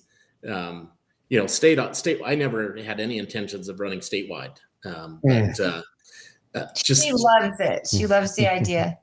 Yeah, and she hates politics, but she knows me, and she's fully on board and supportive. She says, "What can I do? How can I help?" And you do whatever you need and buy whatever you need and for the campaign, and let's get it done. So she's great. Your own wife will vote for you. That says a lot. Oh, very good. Well, everyone, this is Ricky Hatch. Go and check out his website. But even if you're decided on the other person, it's a good idea to go check it out. And that's rickyhatch.com. Go check it out. I love that you've added the books that you've read, because that is something I'm always interested in about a candidate. That's an outstanding collection. Bastiat's The Law, The Fourth Turning. The 7 Habits of Highly Effective People. I'd like to see Man, Economy, and State added to that, but that's a side note, And the Golden Arch. That's for the super nerds out there. Those crazy libertarians, the autistic people. But anyways, but I like that. I like that you're throwing credit to, these are some of the notions that have built my worldview. So you read them. Got even less miserable, whatever. That's what I said. But you even got that in there, which I think is a good intellectual look of a government that's run amok, that has forgotten about its people. Oh, look at you. No, I know. Pretending not to know what it is. You going to sing too? I've never seen the show. I've just kind of did a read through of the script. But anyways, but no, I like that. So rickyhatch.com, go check him out. Ricky, close us out with one last word. Say goodbye, whatever you want to do. And it was a pleasure talking to Yes, you. And thank you for outstanding. supporting our convention and being there to meet our delegates. That means a lot. Thanks, Holly and Jared. What a fun discussion, and what a great project that you have. I'd put the campaign aside. You're the epitome of breaking the cycle, Alexander Tytler's cycle, as explained in the fourth turning. You're the ones that are pushing against that and making sure that our nation survives. And we're really at a critical point. So thank you. I genuinely appreciate it. Thank you. Thank you. And have a wonderful night, everyone. We'll see you on Friday. We've got I'll see you at convention. yes, Ricky. we'll see you at convention on Saturday, but we got gout on Friday, and We'll reach possibly out to another candidate on Friday. yeah, possibly got another candidate. He's on the hook, but we'll see if we can get him to latch. Ricky, thank you again. Have a wonderful night. Yeah, and Thank thank you. you for your Yeah. Yes, For your thank your support. wife for sacrificing you on the altar of freedom. That's right. You're welcome. She says you're Thank welcome. you. Thanks. You have a good night. Good night. Thank you.